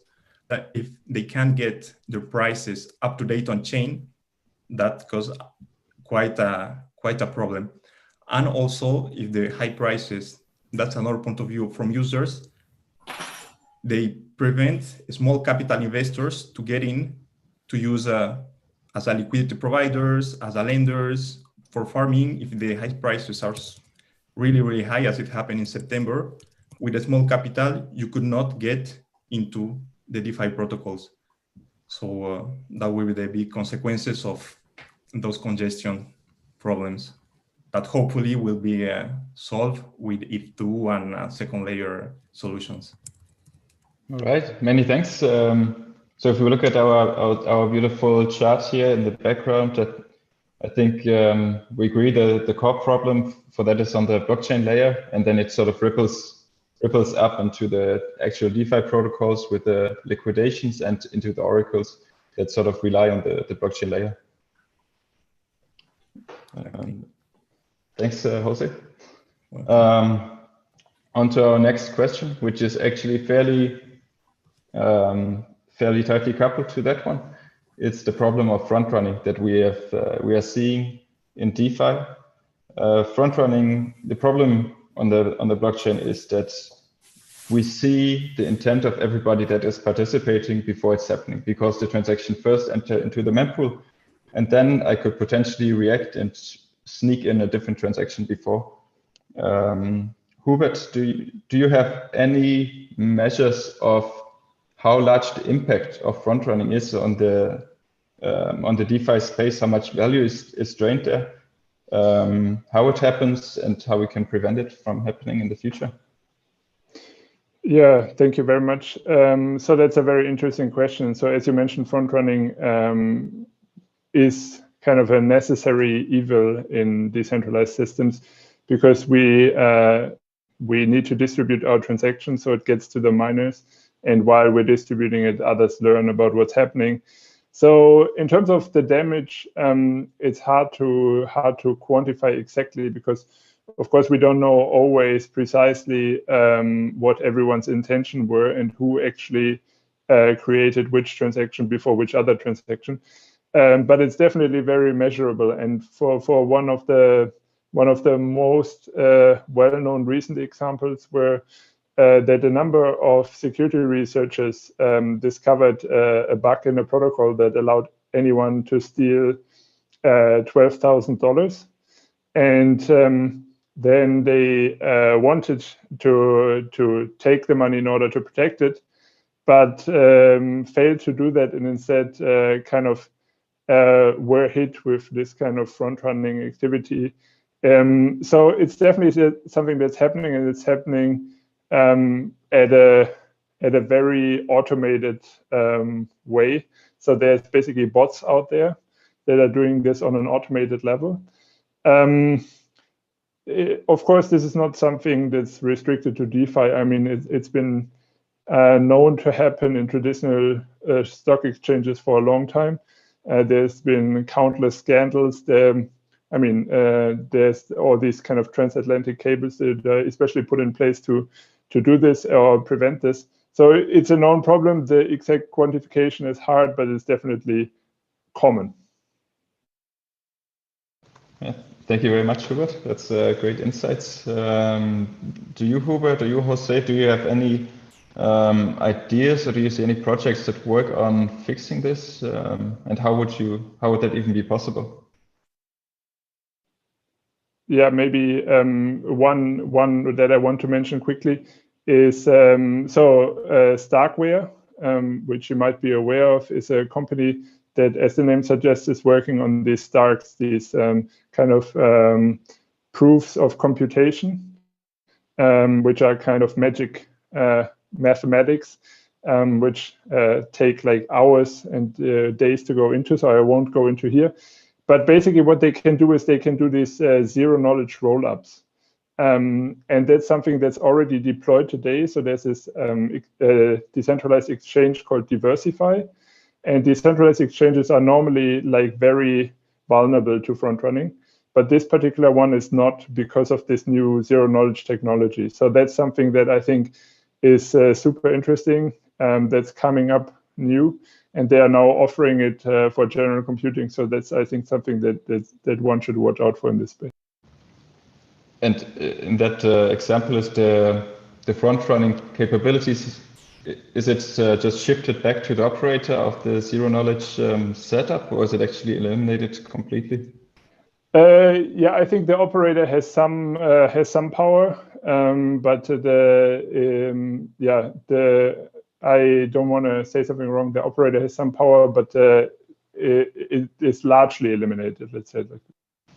All right, thanks. Jose, do you have anything to add on? Yeah, we'll just add like what the risk of these front runners represent regarding arbitrageurs, because we know like arbitrage transactions are one of the most profitable ones between the decentralized exchanges.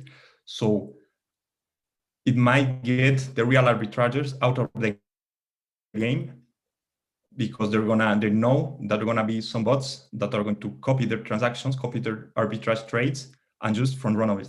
So I think that's the main risk, that we're supposed to get the real arbitrageurs get out of the game, and instead just having these bots front run all these economical profit transactions. All right, thanks. Let's move on to our next question. We actually, the two things that we've been looking at are sort of related again to the blockchain layer and flaws in that. But soon we'll be moving to the Ethereum 2.0. Soon, it's maybe in quotation marks, but at least it's in the plans. It has been kicked off now, slowly. Demelza, what do you see how this transition impacts the existing DeFi protocols that we have on our ETH1? And what do you see long-term, the effects of this long-term? Yeah, okay, well, thanks for having me. This is a really involved topic, but basically Laura Shin and Willy Woo and some Bitcoin maximalists and some altcoiners that are really involved in other projects have come out and said that DeFi won't work very well on ETH 2.0 because the validation is now going to be parallelized. That word is always difficult for me, but basically it's not going to be, not every validator node will be validating the entire blockchain with all of its 64 shards in the beginning, but there will be kind of quorums of validators that are going to be randomly selected to validate shards during different time intervals.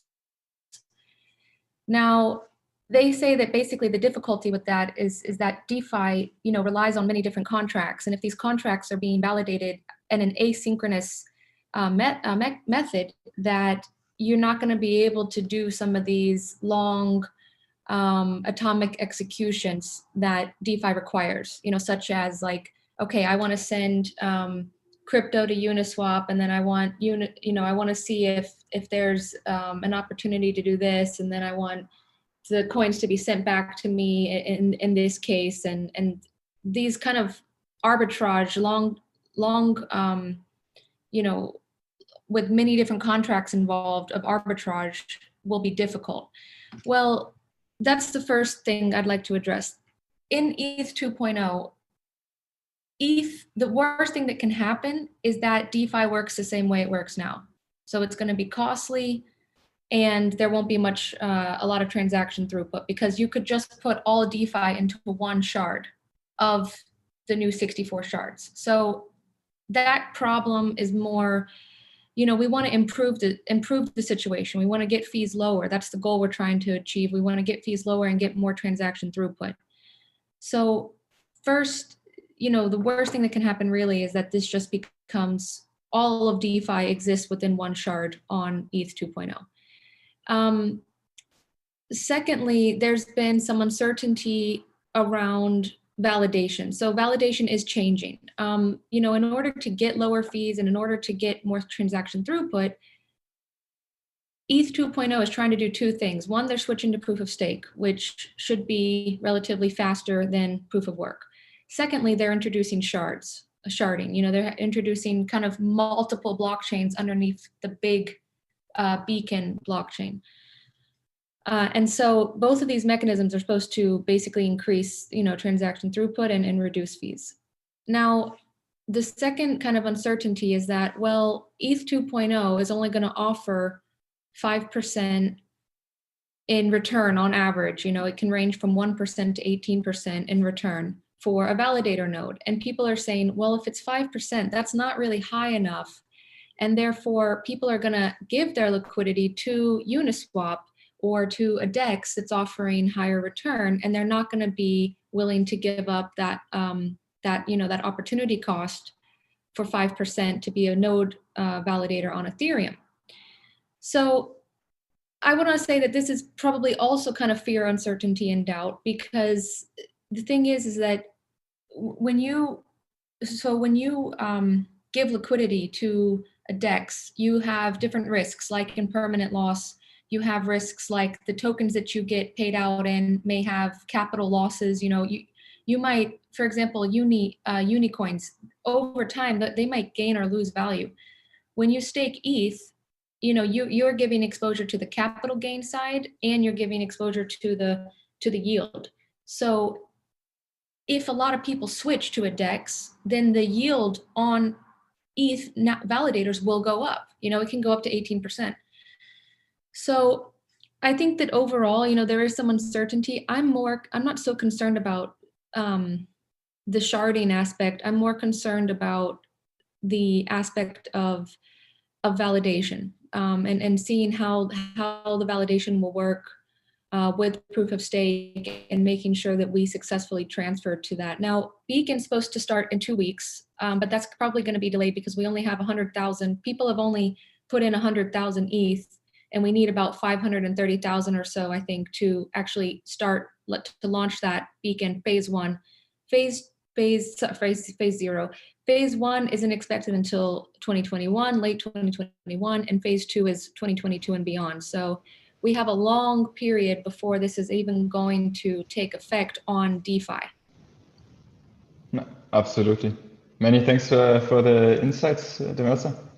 Let's up to our next topic. It's kind of a new fancy thing that has popped up this year in DeFi, the flash loans. The concept is fairly simple. You can get an uncollateralized loan, which means you can take as much money as you want without needing to put in anything against it, as long as you pay it back within the same transaction. This, of course, opens a lot of opportunities. Gavin, what kind of use cases do you see for these And do you think it's a blessing for the system in terms that it increases the efficiency, or do you think it's a weapon of mass destruction that can really leverage exploits? Yeah, I think that's a great way to summarize and to kick it off. I mean, I think it's in the eye of the beholder a little bit. The power is there to do a lot with flash loans. I remember speaking about the first flash loan in a YouTube video that we did in Signum back in February, or I should say the first prominent flash loan against BZX.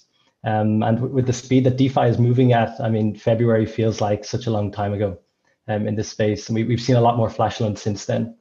I mean, I think, yeah, as you said, they're definitely a bit of a blessing and a curse. In some ways, we can see it as a fantastic innovation. If anyone is more into traditional finance, what I've heard it's similar to is a repurchase agreement. But if you want to think of it as a repurchase agreement that you can make conditional on the fact that you only need to pay back if you've made money.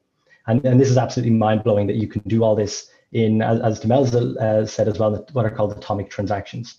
And, you know, we've seen platforms that are actually created specifically for creating flash loans. So Aave is one such platform which uses flash loans as a product, actually as a selling point, and, you know, a reason to use their platform. But another way you could see it as a quote unquote attack vector.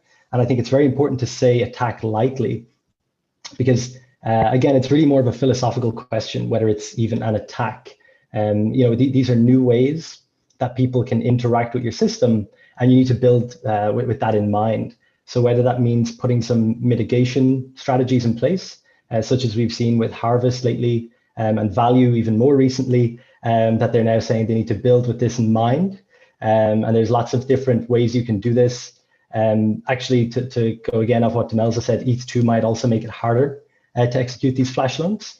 But even in ETH1, there are mitigation strategies by requiring that certain transactions occur over multiple blocks.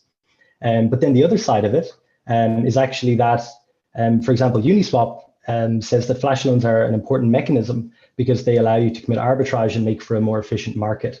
So that's one way of actually, which personally, just from a pure philosophical point of view, I think is probably a bit more future thinking, similar to how we all thought about with blockchain. You know, the scenario where if you make all money public, straight away people are thinking, oh no, I would never do that. But actually you see the innovation that comes from it.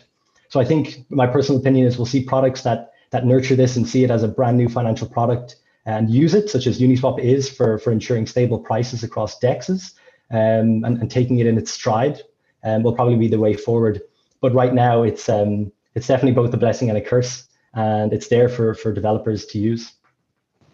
All right, thanks for the insights. That was very good. So then let's jump to our probably last question due to time constraints.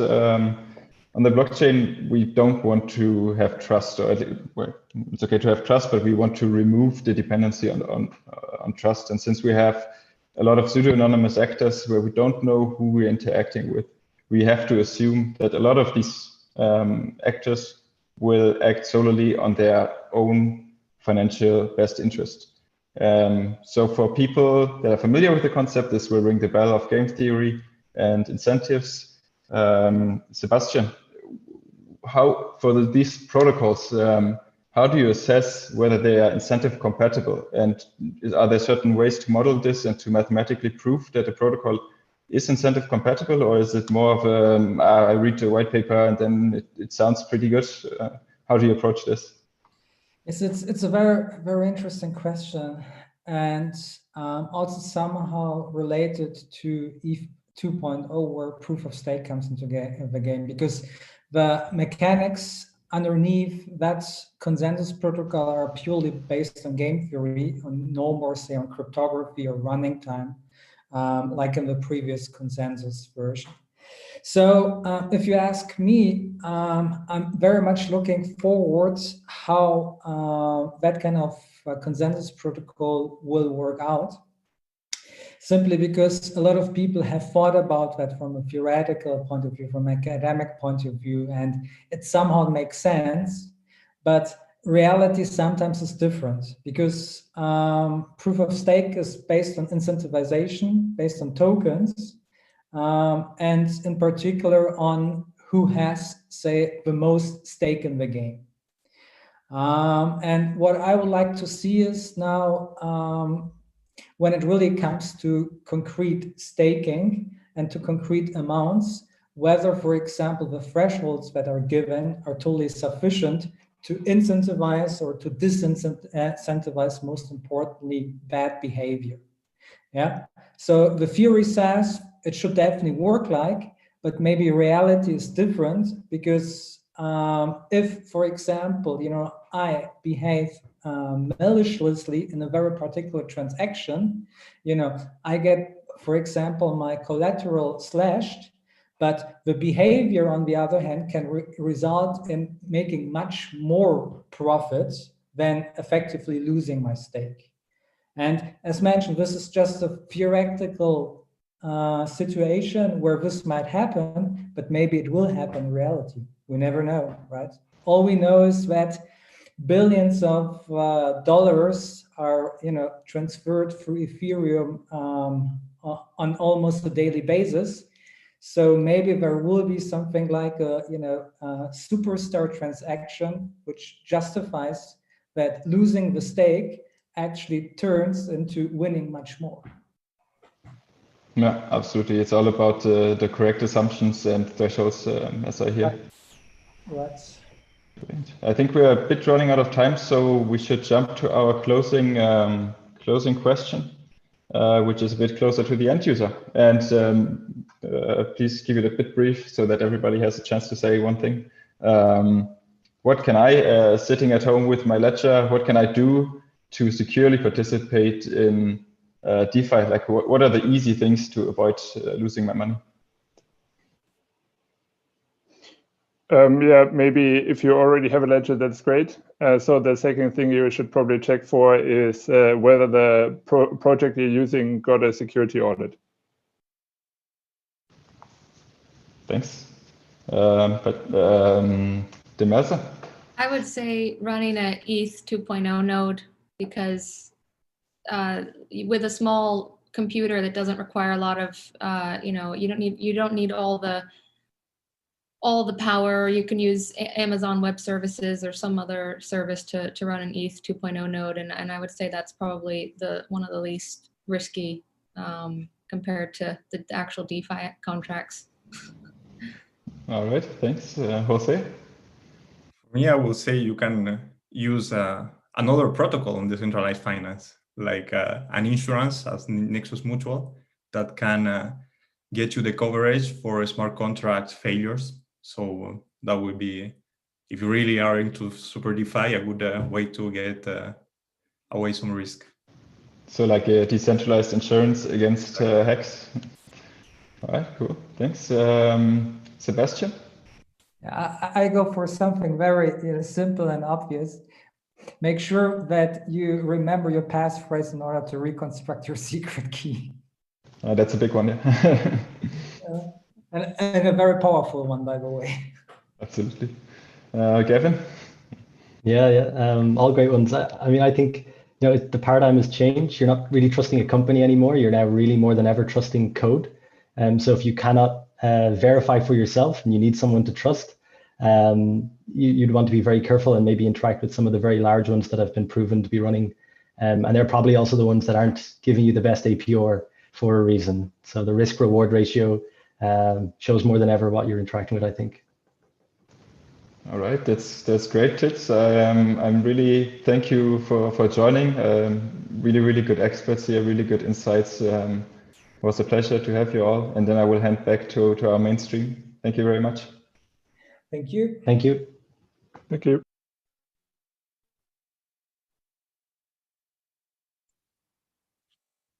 Thank you, everyone. So I think it is now the last round of pitches for our startups. Let me share my screen so I can present you the startup who will pitch in this last round. So we have only 6 of them. It's going to be a bit shorter than the previous rounds. The rules are still the same. So a completely free format, slides, no slides, as the startups want. And 2.5 minutes maximum. Fabiola will check the time and stop you guys if you go over this time. So first of all, Ubicom with Olivier Corneau, then Cyquant with Thierry Mourtet, then NIM Technologies with Harry Halpin, then Strong Network with Laurent Balmelli, Rumia with Aurélien Tisserand, X80 Security with Simon Janin. So I'm really looking forward to hearing all of you guys. And let's start with Ubicom with Olivier.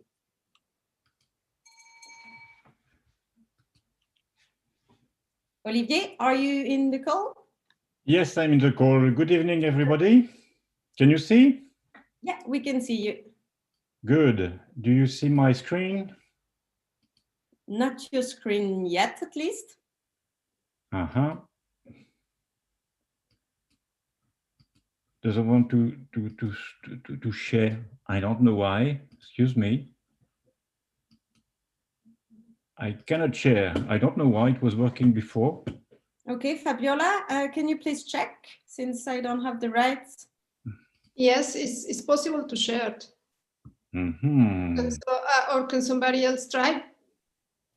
Can you try to share something, Alexandra? Because I think If somebody can go after, and I will go after if you don't mind. I'm gonna try to resolve that. I don't know why. So we can try with Thierry Cyquant. Would you like to start? Yes, all panelists can share it right now. Yes.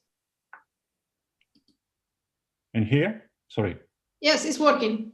It's working. Sorry. This time it's working. Okay, good. Thank you very much. Good evening, everybody. I'm Olivier Corneau. I'm the CEO of Ubicom. Ubicom, we say. Ubicom is a Swiss cybersecurity consulting agency founded in 2014, and we focus especially on cyber risk prevention, data protection, and secrecy management. We are guided by three fundamental principles, which are sovereignty, governance, and technological innovation. I'm going to talk about now our product, which is called Cyber Manager. So Cyber Manager is a tool to measure your cyber exposure and your digital awareness. We do that during half-a-day meeting with companies we meet, our customers. So we inquire through less than 300 questions based mainly on 6 pillars, which are governance, technology, human resource, social engineering, legal, and LPD and compliance. We produce dashboard like this one, where we measure the performance and the maturity of the organization regarding the cybersecurity threats, I would say, and vulnerabilities. We are also able to provide some Gartner Magic Quadrant like this one to be able to produce this one and share this information through reports, detailed reports, through after, let's say, half a day of meetings.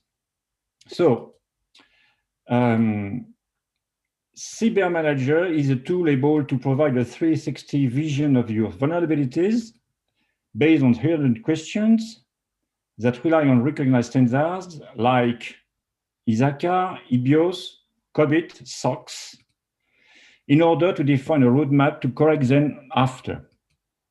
Cyber Manager is a cost-effective tool because it's not expensive, that democratize the vision of your cyber resilience and also compliant with international standards. Thank you very much for your attention. Thank you. Thanks a lot. So now, Cyquant, Thierry, I let you the mic.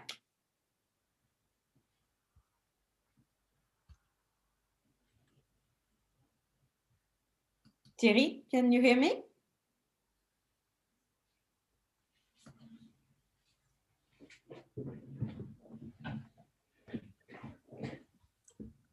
Okay, can you see my screen?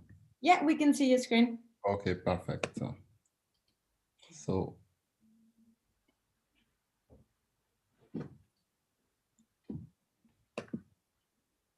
okay, like this.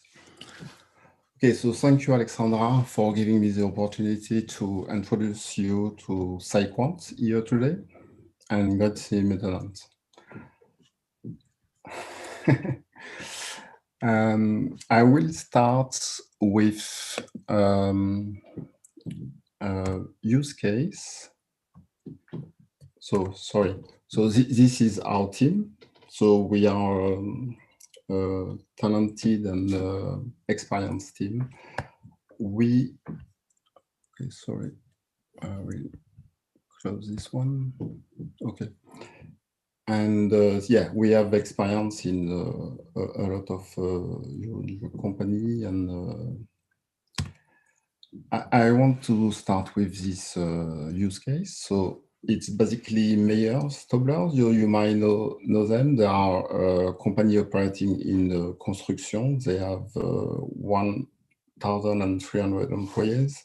They basically have a turnover of 500 million and an EBIT of 11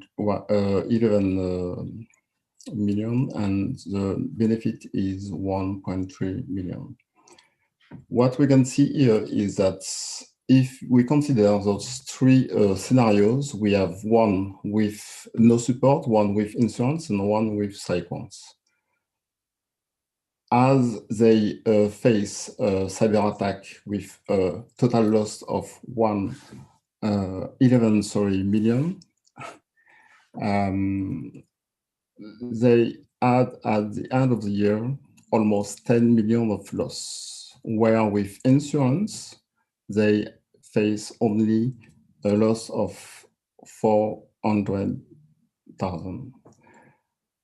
With PsyQuant, the game is a bit different because we are able to reduce the cost of the insurance, plus at the end we are saving a lot of here, where you see here my no, sorry.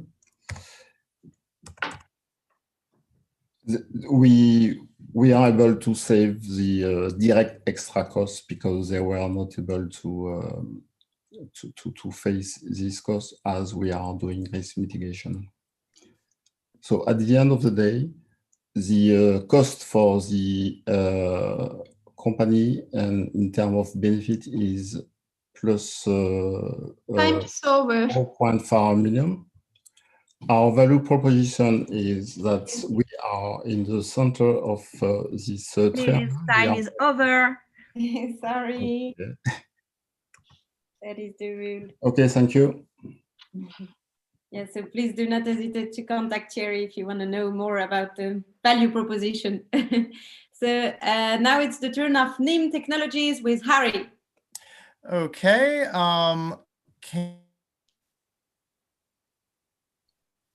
We can. Your connection is not good, Harry, but you are on mute and we can see you.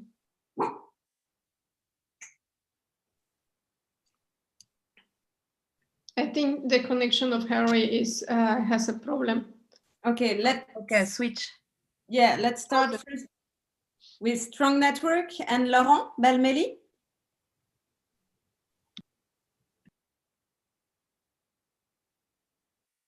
Perfect.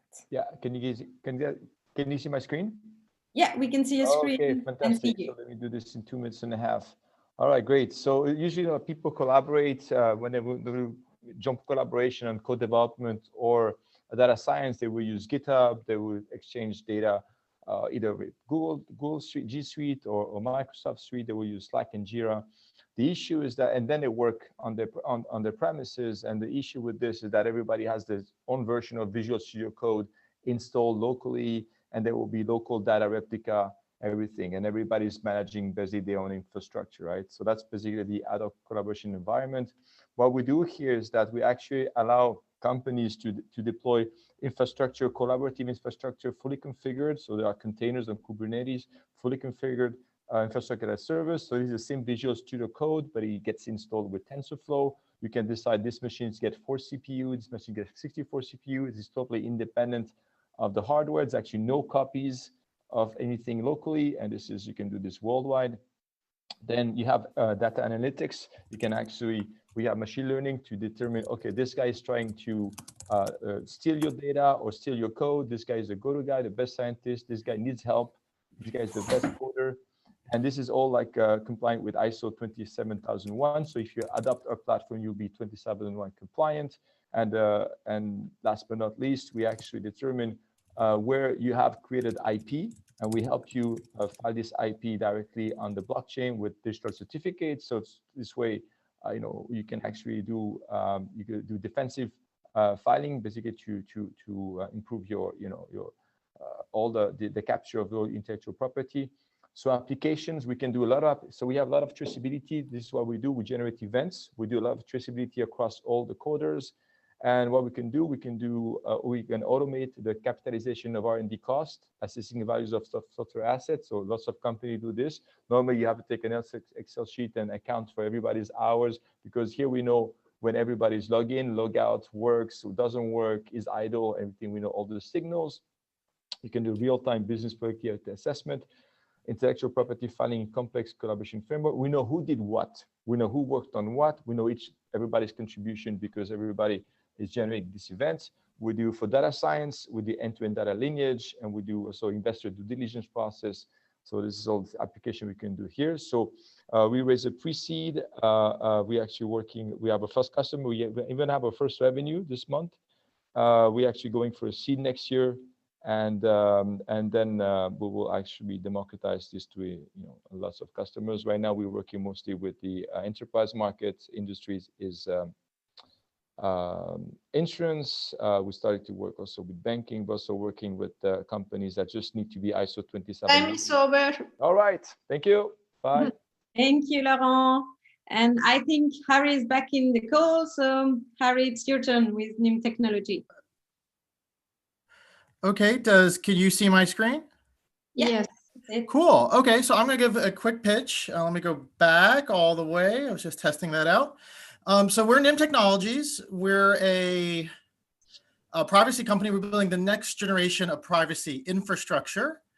Oh dear. Let me see. Why isn't it moving? Our product is around privacy, because we believe privacy is the next large kind of consumer market in the space, as backed by Fred Wilson, who just watched our pitch deck, is going to give us feedback tomorrow. And we think privacy could be as big as TLS, which means even bigger than blockchain technologies, because it's the natural next step. Currently, companies, they may secure their content of their communication, but they don't hide who's talking to who. DeFi needs it to follow up on our panel in order to prevent front running, because otherwise miners and other validators can drop transactions from the mempool. TLS leaks privacy, VPNs just centralize privacy, and Tor doesn't really provide privacy against network level adversaries like the NSA. To be honest, our team is, I'm Harry. I used to work at Université de Paris and MIT with Tim Berners-Lee. Our CTO, Dave, sold his last blockchain company to Facebook to make the Libra research team, but he quit Facebook to work on privacy. And Alexis Rousseau, who co-founded Bitty, and many other great students and a few other ex-Libra people are in our team. We believe there is demand for privacy. Tor traffic's has about 2 million users a day. Signal's growth is exponential, but they all lack an anti-fragile funding model. So we're going to take basically mixed nets, which are a better version of VPN and Tor, tokenize it in order to get rewards, to get a large crowd so you can be more private, and then build the technology out using a credential system to make payment easy and transparent.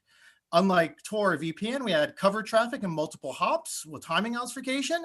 You can compare us to VPNs and Tor. In this diagram, you can see VPNs at the top are just a centralized version. Tor is a few more hops, but we're actually providing large-scale privacy where all the packets look the same. We're a plug-and-place replacement for most VPNs in Tor. We have partnerships with the European Commission, who funded our original research, Status, Binance, Cosmos, Blockstream, and an NDA with a top 10 DeFi project. So we're moving really fast on getting a lot of deployment. We have 1,200 mixed nodes, making us the largest privacy network ever, 6 times bigger than Zcash, a little bit smaller than Tor, but we'll be on site. Will be the size of Tor at launch. So if you have any questions, you can download the code and chat to me. Thanks a lot. Thank you, Harry.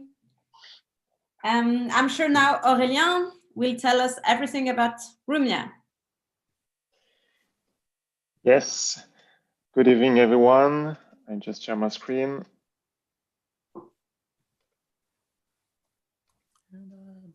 I don't know if it's okay. Can you see my screen? I think yes, so. we can see the screen and yourself.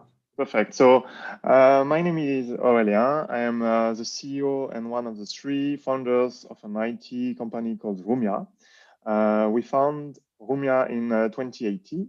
We are selling software in Switzerland, France, and Luxembourg. And today we have about 30 customers on the product I'm going to tell you a little bit more right now. Through this product, we help companies to comply with privacy regulation, and in particular with the European one, the GDPR. Regulation like this one relies on a lot of principles and gives many rights to the person. And our main focus at Rumia was to build concrete solutions following privacy by design and by default concept.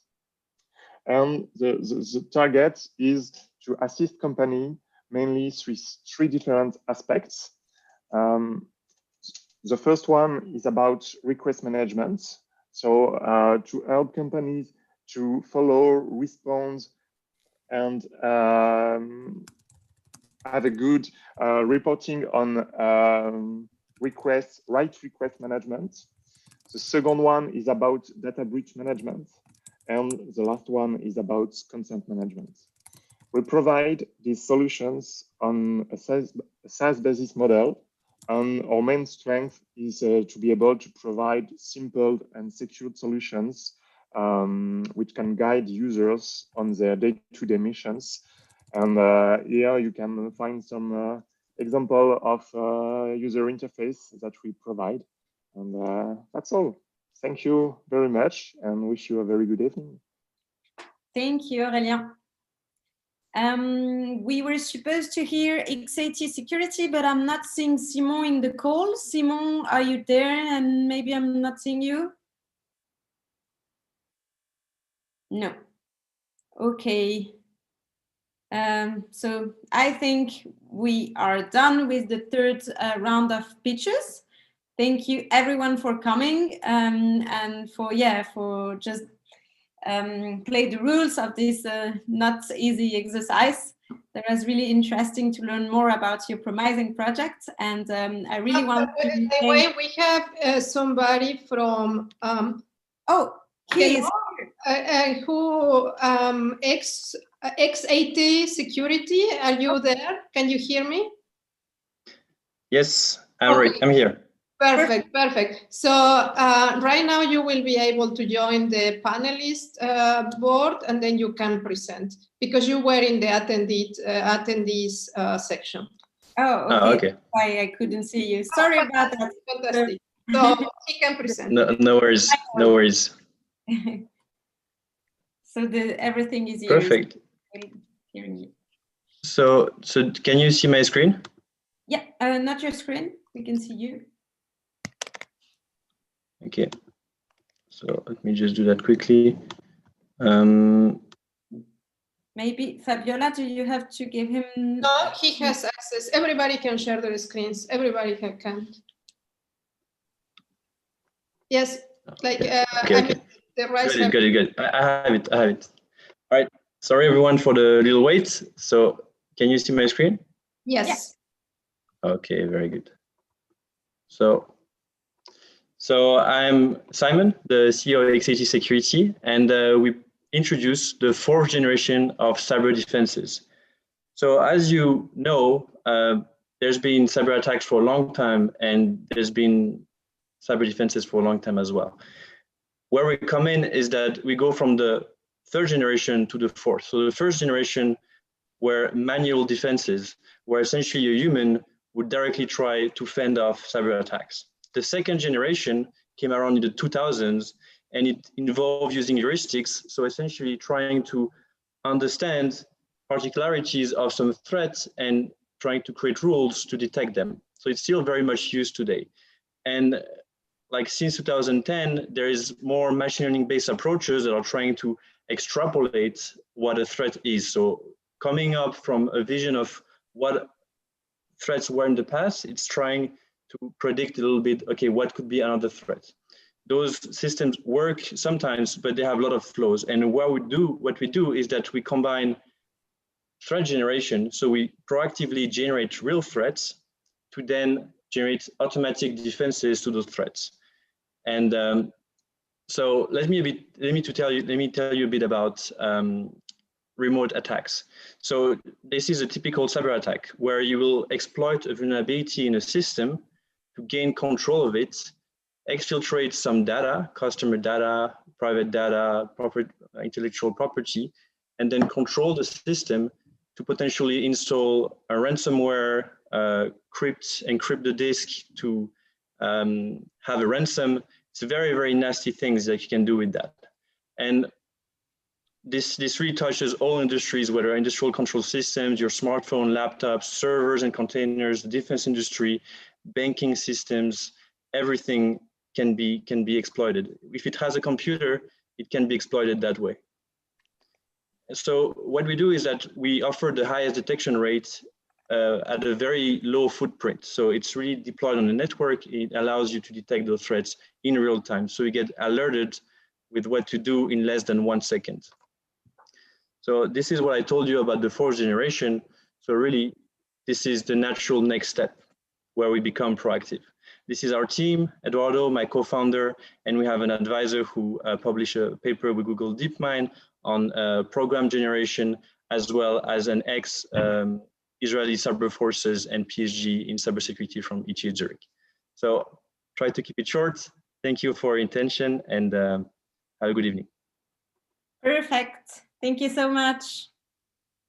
Thank you, everyone. Have a good one. Thank you. So yeah, please all stay because now we're going to have a networking session.